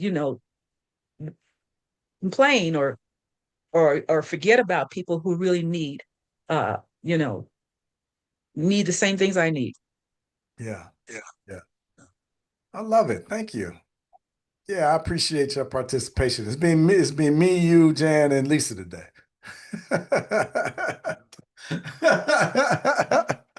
I love it. I love it. Oh, I forgot about my man. Lorenzo jumped in there with us today as well. All right, so I'm watching the clock. We at 4:33, right? So we've got a couple of more minutes, and I want to introduce another conversation, right? Not another conversation, but another layer of the conversation. Because okay, here's the question, right? So can capitalism save a people it was built on? Just read the question, Fred. I'm over here trying to ad lib. Let me just read it. Can capitalism save a people it was built by exploiting? Right. So even beyond, the Black capital, is there even a possibility that this could be a way out for us? Right. The basic question is, can we use the tools of capitalism without being consumed by its values? Is capitalism the problem, or is it lack of ownership the problem? Can there be Black capitalism rooted in community obligation instead of individual greed? So I guess the real question it gets down to is, is this framework even one worthy of creating an atmosphere that we can win in? I know that's a lot, right?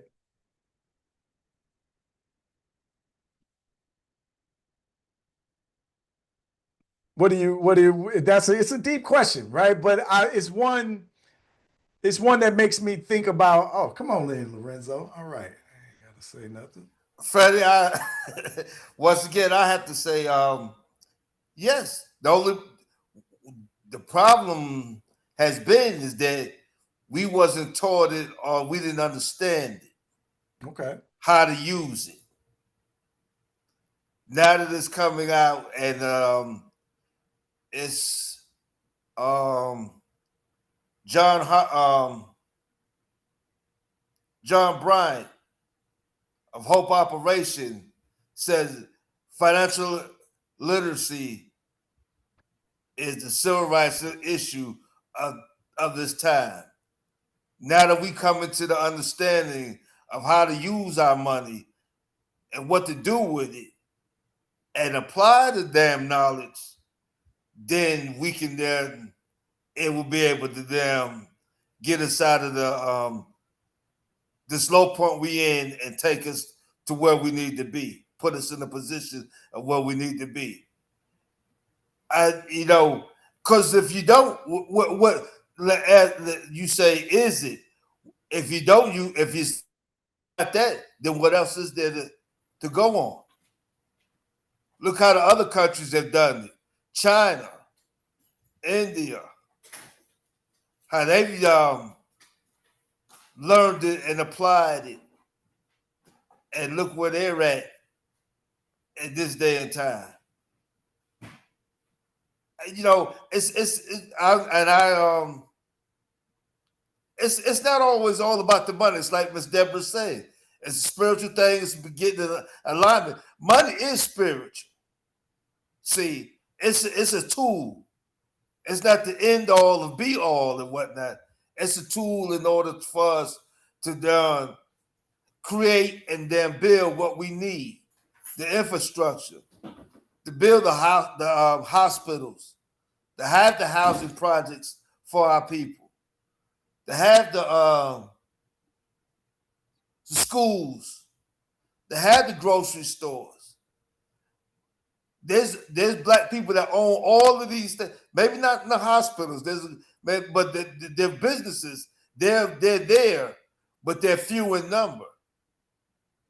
And we can support them or build one in your community. The people who have the money come together and help establish something like that in the community. Or you have people that's building gardens in communities that don't get fresh vegetables, or don't have fresh fruits. They're building community gardens, and they incorporate the people in the community to help them with it, and it's feeding everybody. It's just we have to sit down and let's make a plan, and it can be done. That's the bottom line. We didn't stop. Learn from what the folks did, how they did it in the past. Learn from what folks are doing to try to keep us from it, and overcome that, and then make it happen. That's the only way it's gonna come to be. I got a couple of thoughts. First, with India and China, those aren't capitalistic nations, right? So there's socialism. There's a lot of socialism wrapped into that, right? So it's not just pure capitalism. One, some would argue China is even a communist. I don't even know if it's argued, right? Because it's government. I think the government owns 50% of all the businesses, something like that, right? So there's a different mix there. But I know there's heavy socialism involved in India. And then the other concept, and I failed to mention this or bring this up earlier, is Black power, right? So we talk about Black capitalism and money and doing these things and building the businesses. I see some people talking about, we failed our children, let's make sure that we teach them how to run their parents' businesses and all of that stuff. How do we defend the business, right? We got to be able to, because this is what I was getting at when Deborah was talking about the history of this country. Yeah, in the 40s, 30s, 40s, 50s, the 10s, the 1880s, we were building prosperous business. I don't think that understanding business and running businesses is an issue that the Black community has. And you see it historically, we've done that. We're doing it today. We're not doing it in unison with one another, but there's other elements at play that's pushing back against us. And when all else fails, they blow the damn city up.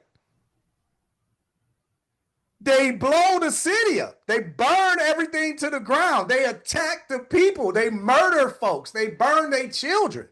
Like, this has been the American story. Oh, Freddie, none of that is happening today. I don't put it. Do you put it past anybody? I think we've been.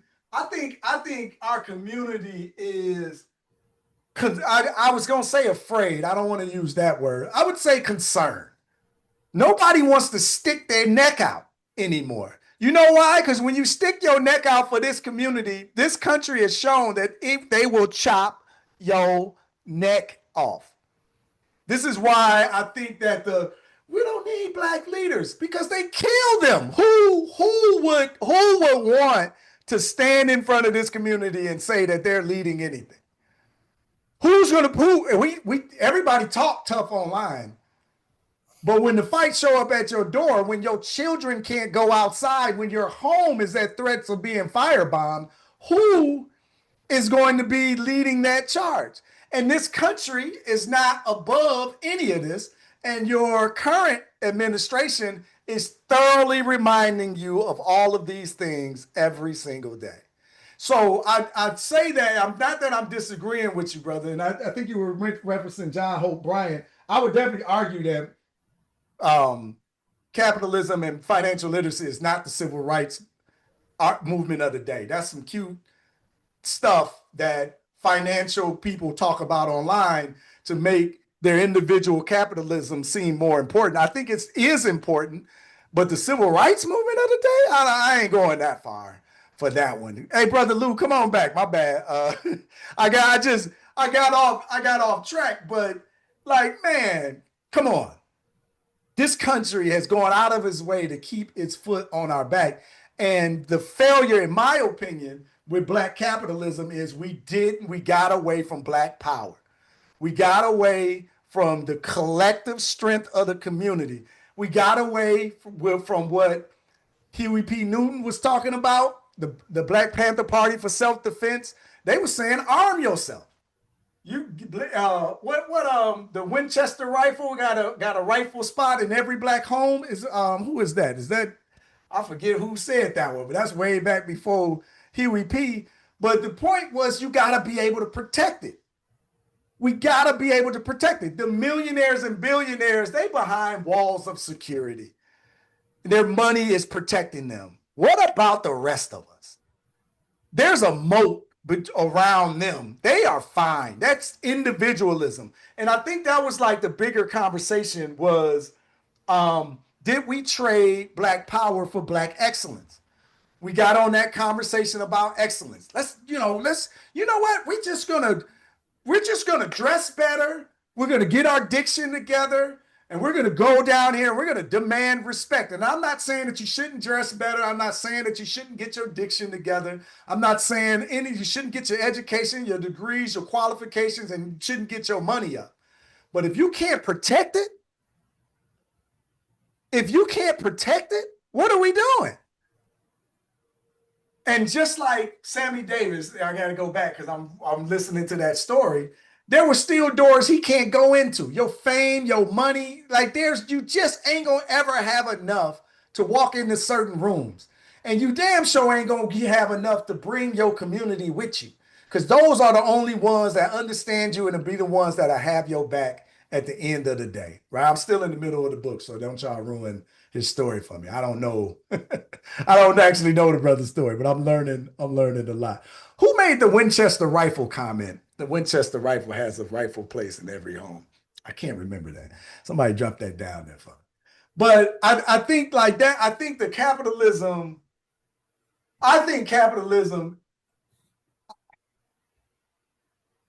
it's hard. I don't think capitalism is the answer. Right? I'm not saying that we have to replace it.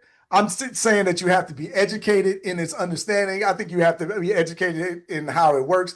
But I think what Sister Deborah was getting at all day today is really we gotta be bigger than just money, right? We gotta be bigger than just finances, and I was about to try to name some luxury stuff. I don't even know. Louis Vuitton, right? We can't be so enamored with, I'm just gonna say it's shit, right? Just buying shit to impress people that you don't give a shit about, and you can't take none of it with you anyway. Like there just has to be more about existence than buying a bunch of shit and lugging it around the planet with you. And then thinking that makes you successful. It sounds hollow. I'm sure that's all that people talk about is on their deathbed. All they wish is not that they had more money, one that they had more experiences with the people that they love. And I think that gets to a more alignment, like the sister was saying. Let me be quiet, sister. Come on back in here. You say it much better than I do. I think you say I don't know if yes. somebody was okay. Even in my family, the ones that are considered more educated with more degrees, more money, get more attention. And I, from the beginning, was about how do I connect to spirit? How do I connect? And how does that connection help me progress and move forward and help others as I've been helped? So in my family, my sister would say to me, are you, how come you aren't in school getting another degree or whatever, and I'm like, because I'm working at the degree I already have. And I'm working towards, really just helping the community and other businesses. So I don't need to keep getting degrees and keep accumulating things. I mean, and I'm not downing education. It's so much of what you have is what are you going to do with it? When you get another car, what do you need another car for? I mean, I've been in a church where a lot of the people some of them were millionaires and they had house after house after house. And my son and I both looked and said, well, why do you need another house? Why not help somebody who doesn't have a house? So um, I just, like I said, my grandmother was so instrumental in grounding me, with all the stuff that was going on with us having a business. And I appreciate all that. And what was as important to me is what we do with it. How do we help one another? How do we help this community? Because we lived in a nice neighborhood. So when my husband transitioned and I had to find other sources of work, I would let my son walk home from school. When he would walk through the white neighborhoods, he would be accosted by the police. Now, this is a kid that's maybe 8 or 9 years old. And they're asking him what his gang affiliation is.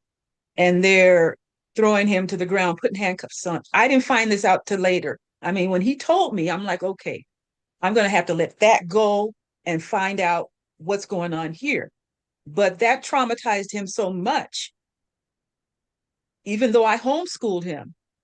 When I sent him out into the world, it was a decision which I wish I delayed. I wish I had homeschooled him more. But when I homeschooled him, I expressed to him how important his spirit was, his creativity, his individuality. I never said, oh, make all the money you can make. See how you can help someone else who doesn't have what you have. But he was, from that experience, was suicidal. And so Wow. I can't tell you what I went through when we got pulled over. One time I was ill and he was driving and the policeman pulled us over and said, you did A, B, and C. And when the policeman saw me in the car, he knew that there would be a witness to this. So I had to put a stop to that. I had to make like lots of calls and say, this is not what occurred. And get a lawyer. I mean, so I'm just saying that all to say that, you think you're safe because you got stuff, or you're trying to accumulate stuff. And when when I had less of that, I still live in a good neighborhood. My son went through this thing of, because he's a little black kid walking through the other neighborhoods, of being accosted. And so to me, I interpret that again and again and again. It's like the stuff's not important. The community is important. My son, his health is important. What can I do? I've got to get mentors in there. I've got to get, people that can think like I think and imply, keep this thing of connection to spirit going and community. So you think you have things, but you still see people around you, whether they're beloved, related, or beloved, non-related, they're going through things where that's still my sister, that's still my brother. That's who's, that the police has their foot on their neck, you know?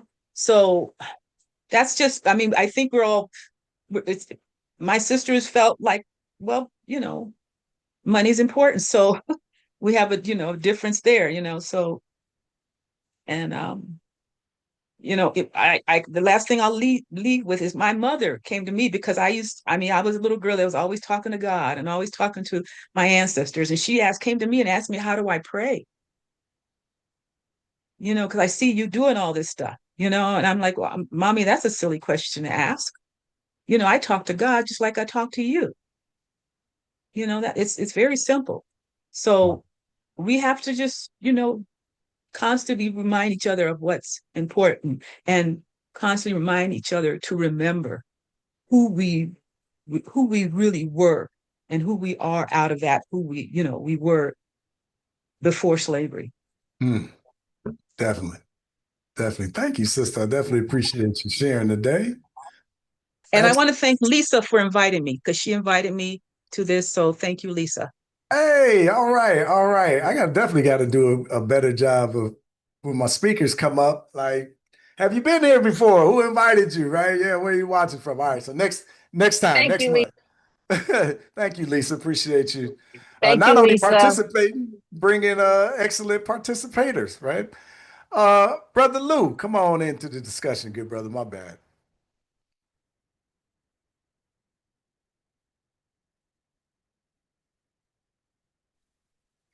Hello, I am Oh, Sister Sister Lou. Lou. Hey, how you doing? Yeah, I'm doing fine. Thank you for asking. And I've been here before. I've purchased merchandise before. Yes. However, I strongly believe that we can do an excellent job. However, we must start from the womb, from listening to the correct music and to eating the correct foods and teaching the children at an early age the importance of self-worth and financial literacy. You can have all the money in the world, and you're still the same color. You can live in the best houses in the neighborhood, and you still have the same color. To the best schools, but as long as you know who you are and where you came from, it's important. And we need to start teaching our children. I'm 87 years old. I'll date back before electricity. Our children need to know our roots, where we came from. And we were very educated people. When they went over to our homeland and stole us and brought our ancestors over here, they did not just go and snatch people up. We built this place. They stole our history from us, stole our names from us, and gave us their last name. However, we found a way now we can chase our roots because I did try to find my genealogy and I couldn't. And I found out that some of the records had been burned. But now there's another way I can get it. However, we must teach our children from an early age, I would say pre-K, financial literacy. And because they don't want us to learn how to read and write, that's how they kept our ancestors. They separated us, first of all. And the children from the fathers and the father from the mothers, and sold them all. We was property. And so a lot of times we don't know. And we didn't, a lot of our ancestors, we did a lot of things. However, since we didn't know how to read and write and know our rights completely, they stole them from us. We didn't have the finances to make patents on them. They redlined us, our areas. So now since we know what they've done, we can read and write. I suggest to people what to do. They get a contract, read from the bottom to the top, from the back to the front. Don't let them say, this is a whole lot of money, put you in front of you. Man, you crazy, don't sign that. No. Read the fine print first, because that's where it's hidden. And so now they have showed us the roadmap that we built for them. And they kept us from doing things. And they ruled us by fear and separation, hanging from trees, beaten. And then if you get anything, they're going to run through it. And every chance I get, I try to bring it to people, to melanated people. One of my melanated friends told me, Lou, you read too much. She watched soap operas. What are you feeding your mind? Mm. Garbage. Garbage in, garbage out. And one of my friends, I met her at church, and she said, all lives matter. Well, Black Lives Matter. Well, we're not saying that Black lives doesn't matter. They treat us like it doesn't matter. Of course, all lives matter. And they gave money to different things. One of my friends said to me, I listen a lot. I don't speak. I pray every day. Let me listen twice as much as I speak. Because you learn a lot by listening to people.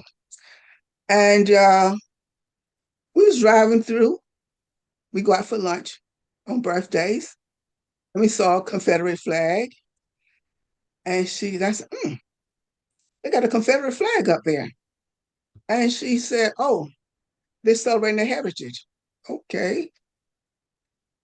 And so I listen and I think, Heritage Foundation. They changed their names around. Turning Point USA. It all has a meaning, but you have to look beyond what they put in front of you. Like I said, read your contract from the bottom to the top, from the back to the front. Heritage Foundation is hiding the Daughters of the Confederates. Mm. Turning Point, when the boys go into college, they're turning 18, 19. They're legal. You catch them before they're 26 or 26 years old, you can use their mind.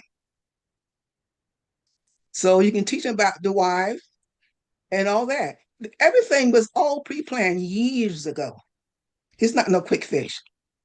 And I think we need to get like minds together and come in a conclusion together and discuss how we can do these things, because we have had good leaders, excellent leaders, and what they've done, they've infiltrated. They've always given, including the ministers, giving somebody some money. Man, that's some good money. I'm gonna take that money. And they will pay them off, and they think they got money, but they sold themselves. Including this, we have people enslaved now and don't even know it. And the Bible tell you the borrower is lender to the owner. Mm-hmm. If I borrow money from you, what I gotta do? I gotta pay you back. I'm working to pay you. So I'm enslaved to you because I'm indebted to you. So that's what happened. And including the banks, they tell us about the waters. One of my friends said, I was telling them when I grew up, we didn't have electricity. We didn't have refrigeration. We had well water. And she said to me, was the water cold? I'm saying to myself, now how are you ask me that? We didn't have refrigeration. To me, it was cold, yes. But that's what I knew. And we need to get back to our roots.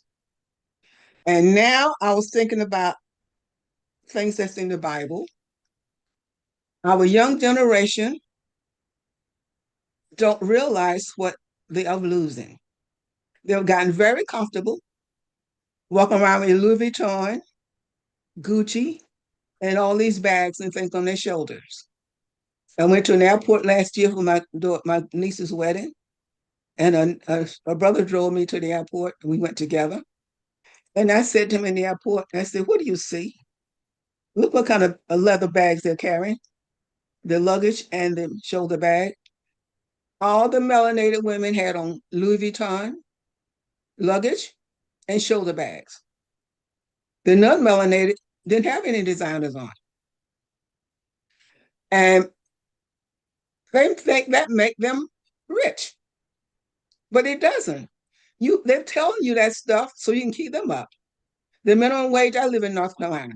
The minimum wage in North Carolina is $7.25 an hour. So where can you go for that? If you get a girl pregnant, where are you going to live? What kind of school is you going to? Because your school is connected to your taxes. So you can't get a good school. You can't get a good home. So you can't send your kids to school, to college.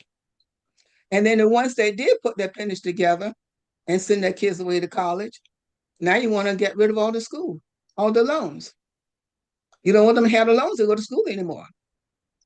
However, I do realize our ancestors was very, very clever. I found out my stepfather used to take us to, every year we went to we were little kids, I thought it was great. Went to somewhere called Bettis Academy in South Carolina. We just went to have a good time. He beat the drum, but we look forward to doing that. However, when I moved to North Carolina, I said, what is Bettis Academy? I said, an academy is a school. So I went online, I looked it up. And I said, wow. And ministers got together. The minister was unable to read. He was had been enslaved. And he went and bought a land and built that school. It is no longer a school. And there's so much that I've found out since then. And I do recall when I was a little girl, and I lived in the country, we was farmers. We all went on a truck into a little town to the movie. I'd never been before, but we was happy. My stepfather never told us what he was doing. We went to the movie theater to see a boxing match. And I remember, and Joe Louis was fighting Max Mellor. And he wanted his kids to see a black man hit a white man. And at that time, I didn't understand it. After I retired and I went to school and studied the computers and stuff. And I was telling my brother about it. And there's a lot of history, and I've been studying since I've been retired. When I was in school, we had 1 week, what they call Black History. We did not have a month. Every day is a Black History because we're making history right now. And I've learned all things about land. I've been to the Gullah Geechee place on twice. They stole that from us also. Memorial Day. They don't tell the whole story, but you look it up, you'll find it. But a lot of people don't look it up. And because when they came back, the soldiers, they just dumped them. And they got their bodies and they give them a proper burial. And so from this day on, we're going to call this Memorial Day in memory of those soldiers. So they say, oh, it's celebrating the Black soldiers. No, I don't say Black, the soldiers. However, they left off part of it. They're still alive. The real McCoy. It's so much. I'm still studying. Thank you too. I'm still studying.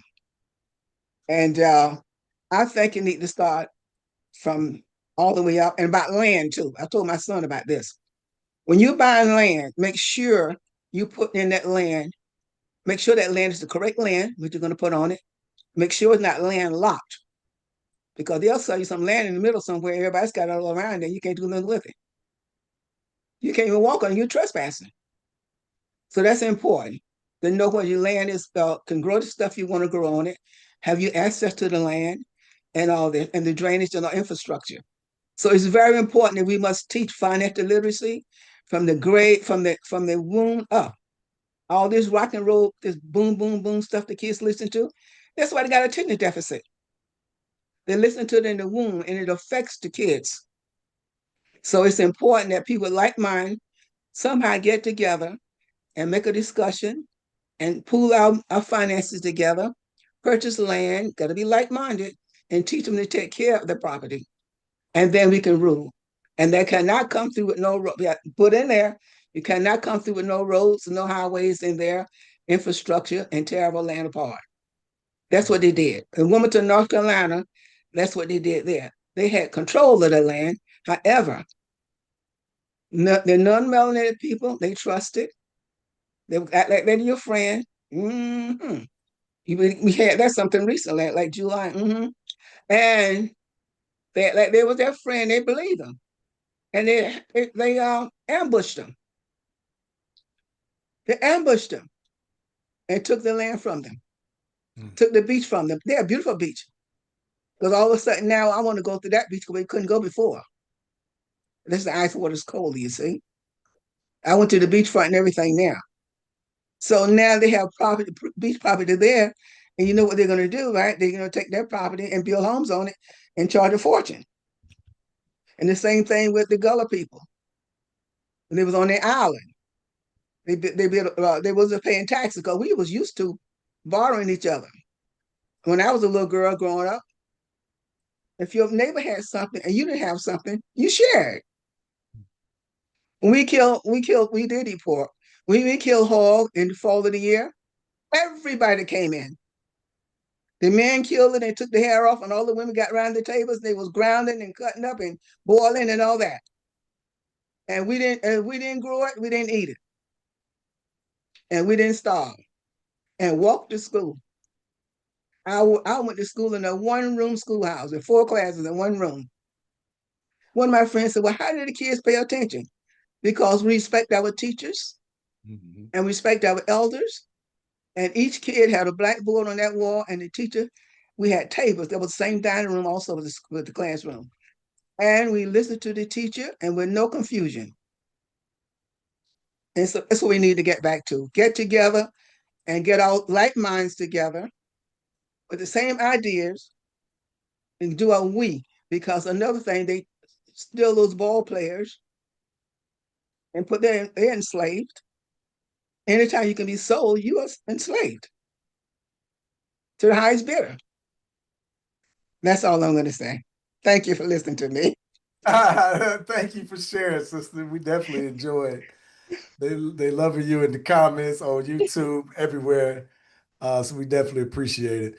But that's I mean, I don't know. I feel like that sums up like a lot of what we talked about, but also sums up Sunday dinner, right? We get an opportunity to hear the elders speak, to get an opportunity to sit at the ankle of the elders and listen and learn. Somebody on YouTube said, I've never heard where did it go? The landlocked device. Advice I've never heard. No landlocked land, right? Yeah, right.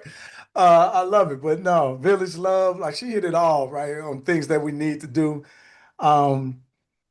We definitely got it. I believe we definitely got to teach financial literacy. I dropped a poll on YouTube. 100% of the people say that Black capitalism can save us, right? I don't know. I don't think it's a thing alone, right? That's my opinion. There, I don't think capitalism alone is the answer. But if you're gonna live in this society, you better get some of this money. But while my Black capitalists are thinking, I want to make sure that I ask you to join us right on our Sankofa Universe site. We just got an app. It's different though, right? So you get on there, it makes it much easier to get to. So if you click the link, go ahead and register and sign up. If you're on an Android, you will see at the top easy an opportunity to go ahead and download and put the app on your phone. Is much lighter than a typical app. You'll see. You can't get it from the store just yet. If you've got an iPhone, it's an extra couple of steps. And off the top of my head, I can't remember exactly how to get the app down. So if you go ahead and join, I'll make sure that I get a video up. It's like if you click share, if you're going to share, you sign in, register, you click share, like you're going to share the page in your browser. Then there's an option for you to download the app in there or add the app to your homepage. I think that's the language that it uses. But let's continue this conversation, whether you get the app or not, right? You'll see what I'm talking about, but we appreciate you joining us over there. But if you got Android, you'll see it as soon as you log in, it'll be up there. But my thought for the conversation, right? I wanted to keep it going.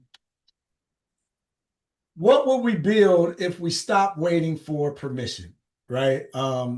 We're a little over on the show, right? We're supposed to end at 5 p.m. Eastern Standard Time, but y'all my veterans know we can definitely go longer. But I've been trying to get out on time, right? But I just want to leave you with some thoughts, and I'm hoping that we can take this conversation and move it over to the social network and kind of keep it going. But what would we build if we stopped waiting for permission? What would we do if we stopped waiting on somebody else to tell us or give us approval for what we need to build in our community? I saw a quote. I got a couple of things I want to end on now.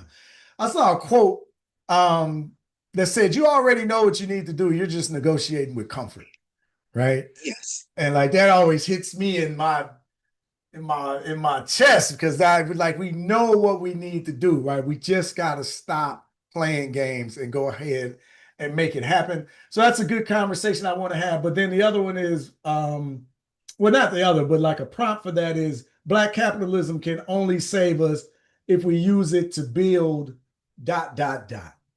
Like, I want us to fill in that part of the conversation, so we can do that over on the platform, right? But it can help us save us if we build what? Like, what is the missing? So let's keep that conversation going. I do want to share.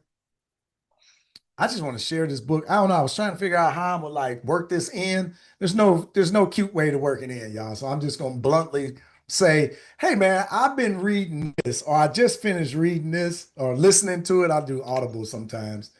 But Burn Down Master's House. Man, let me tell y'all, this is a historical fiction piece. This is priceless. This is absolutely priceless. But that alignment, that there's something bigger at play. This is all through this book. I got goosebumps. This was very well done. And it seems like it's telling like individual stories, but like the author draws a thread through it. And then my promise to you is to listen to the author notes at the end. Like, don't, because I was about to click it off because it's pretty long, right? And all of that. But oh my God, the author's notes make what you just listened to so much better, because this individual did their research in the history, and they went into the history of finding stories of burning down Master's house, right? Because I ain't gonna say never, but I think a mistake is we pass along, hey, everybody was complicit. Kanye West says, I don't like slavery was a choice.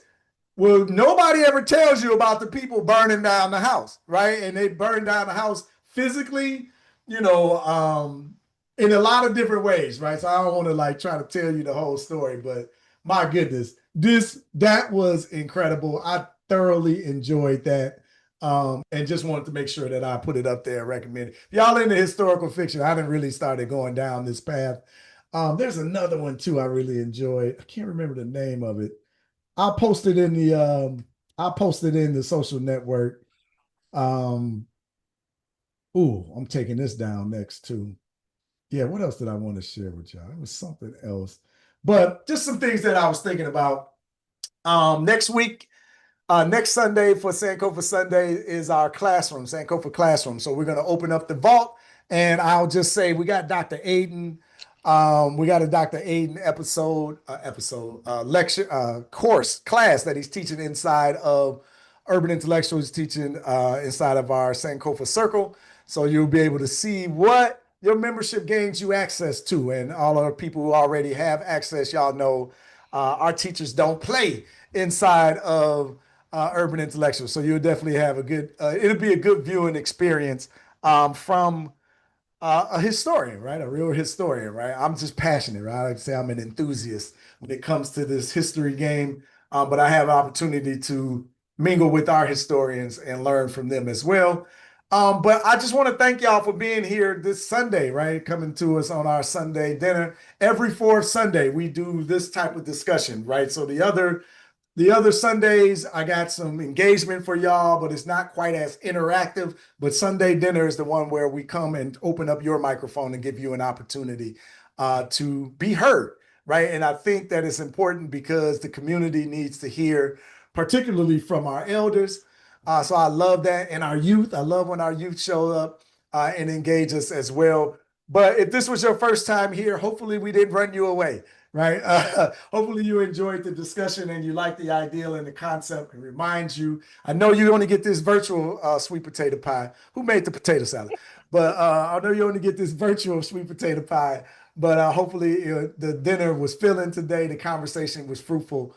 and we could continue to grow and build together. So if you have any questions or comments or thoughts or anything, I would love to hear them. You can shoot us an email at support@urbanintellectuals.com, support@urbanintellectuals.com, or if you catch me online, you could probably inbox me quicker than anything else, to be honest with you. But I'd love to hear from you. Hey, if you go over to Sankofa Universe and sign up, you can definitely catch me over there. I'm starting to post more and more. My team and my people are trying to get us to post more behind the scenes, what's going on. So I'm posting more stuff like that over there. I'm sharing my workouts over there. I'm trying to get rid of my inner fat boy.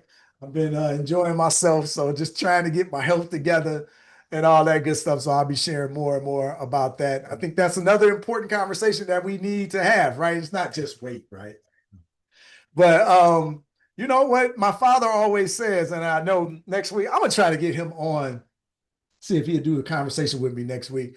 But he always talks about going to the doctor. He's always educating me about the doctor on, hey, when you get your blood work, when you get your papers, you get your information, like look it up, but don't just be satisfied with the range. He always says, you know, if you're in the range, that's cool. But like if you're close to one number or the other, hey, something's wrong. Just because you're technically okay, if you're starting to borderline get on another number, you need to start asking questions and start to figure out, well, what do I do to normalize this so I can get away from the danger zones, whether it's too high, too low, or whatever. And he's always walking around with his papers, man. Like, but I giggle, but he's about to be 97, right? Like he's about to be 97. So I need to stop giggling. I need to make sure that I'm learning, Not listening. listening, right? I'm listening, listening and building on that. So I want to make sure I share that with y'all.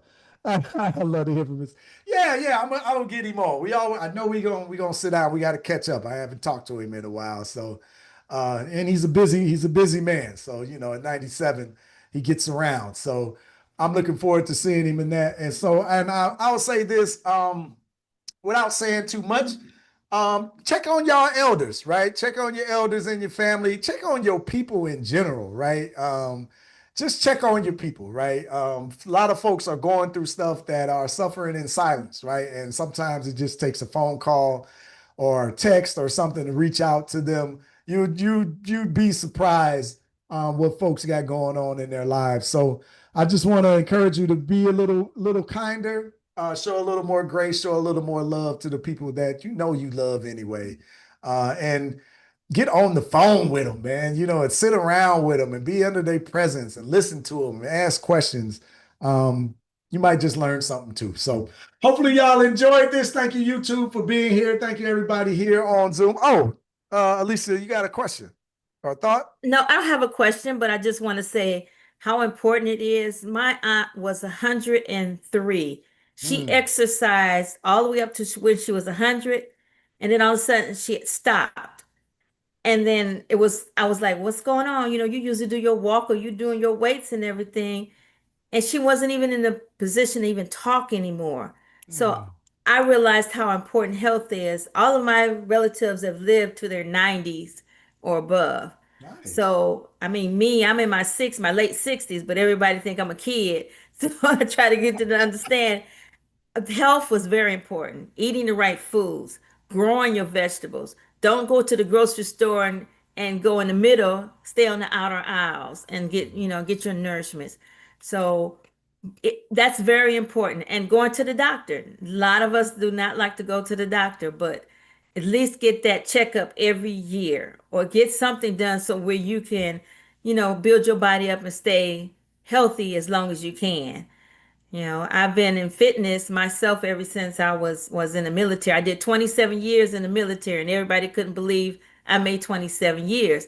Nice. But I ended up with cancer because I was trying to do 30 years, and I don't know where it came from. It just popped up one day, and I was like, and they were telling me, well, your mother had it, your father had it, your great grandfather had it, and then I found out everybody else done had it. So sometimes it is hereditary, and sometimes it's just environmental. So that's all I wanted to say is, and I love this group because I've been with International Urban Intellectual for almost 4 years, and to see new faces, and I have all the paraphernalia, I have everything you can think of, and they keep sending me letters. Well, you need to get this, and I'm like, I already got that. Yeah. But but it's nice to know that it's out here. But to see we only have like 14 people on here right now kind of hurt my heart because back in the day we had like hundreds of people on, and then they just died away. So that's what happens in society.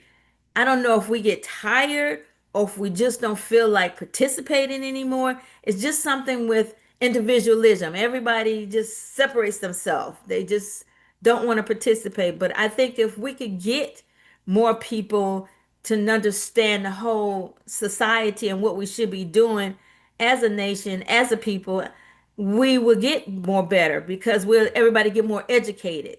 They got mad at me. I worked at a bank. They got mad at me because I knew how to take money out the bank, take the interest off, and put the money back in the bank. They fired me because they said you got too much knowledge. You may take everybody else's interest out their bank. I said, well, why would I want to do that when this is my money I'm working with?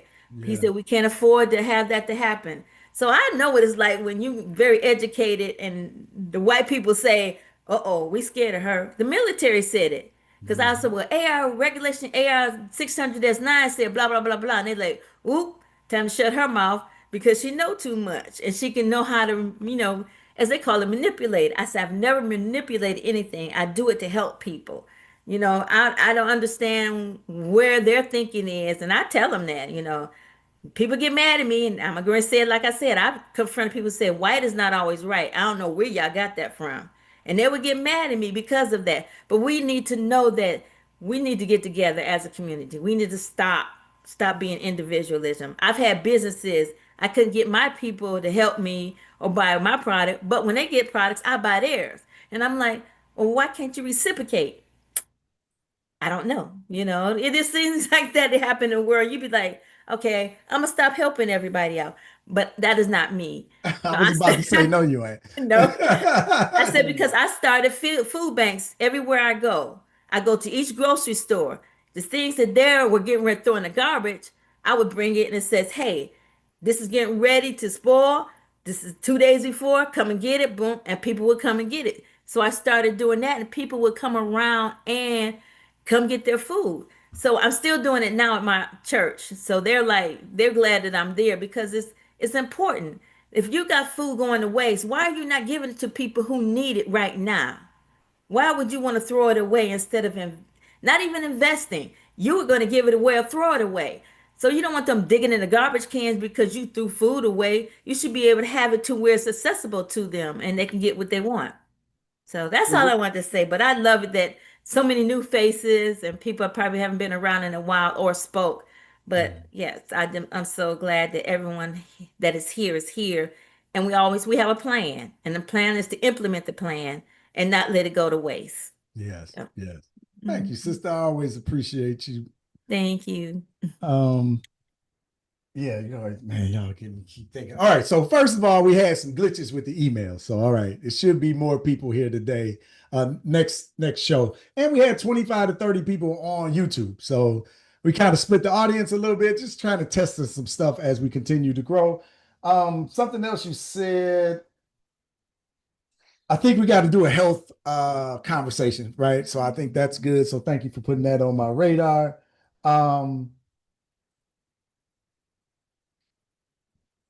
Grow your own food, right? That's something that you always hear from the elders. It's becoming increasingly more important now because I don't know if y'all seen now, they're approving more and more of these seedless vegetables.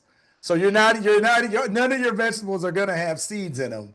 So hey, take that for whatever you want to take it. But how you buy something, you get the seeds, and now you just throw them in the ground. Like that's like intentionally going. It's been like dwindling over the last few decades, to be honest with you. But I gotta get the exact story I was reading. They have ramped this up seriously, and I don't know if you know this. If you're out of the country, you can't bring seeds into the country, right? Like you get caught with seeds. Like that's a whole thing. If you bring it in these heirloom seeds, right, which is the original strand that goes back hundreds and thousands of years or whatnot, like you can be in trouble. So it's an interesting time, y'all. It's an interesting time to say the least. So But this is why I think conversations like this are important. So we can share, right? We get around the dinner table and share. Come on in, Sister Deborah. They do the same thing with rainwater. You cannot take rainwater and water your plants. Yeah. And you used to be able to drink it, but it's so polluted now you can't even do that. So and I was going to say, learned helplessness is this whole system of if you beat something down enough or you show by example what happens to you when you speak up and you look at somebody, so you get tired of being tired and you just sort of give up mentally, spiritually, and physically. And so that's what learned helplessness is. And it's a historical thing. It's what they've done from the beginning. Yeah. You can't help yourself. So we're going to help you. You can't think for yourself. So we're going to think for you. You can't do anything. We have to be the one implementing everything and telling you whose you are, Right. instead of you knowing whose you are from your spirit. I love it. I love it. Well said. Thank you.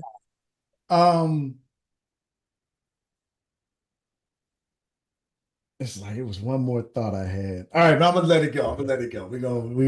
Y'all know if we keep going, we'll be here to 5:30 in the morning.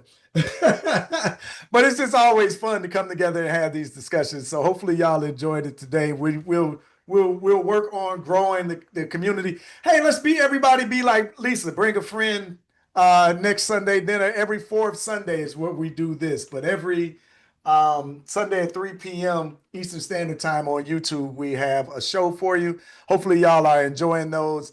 If you haven't caught them, just go to the YouTube channel, just look up Urban Intellectuals. You can jump on and catch up.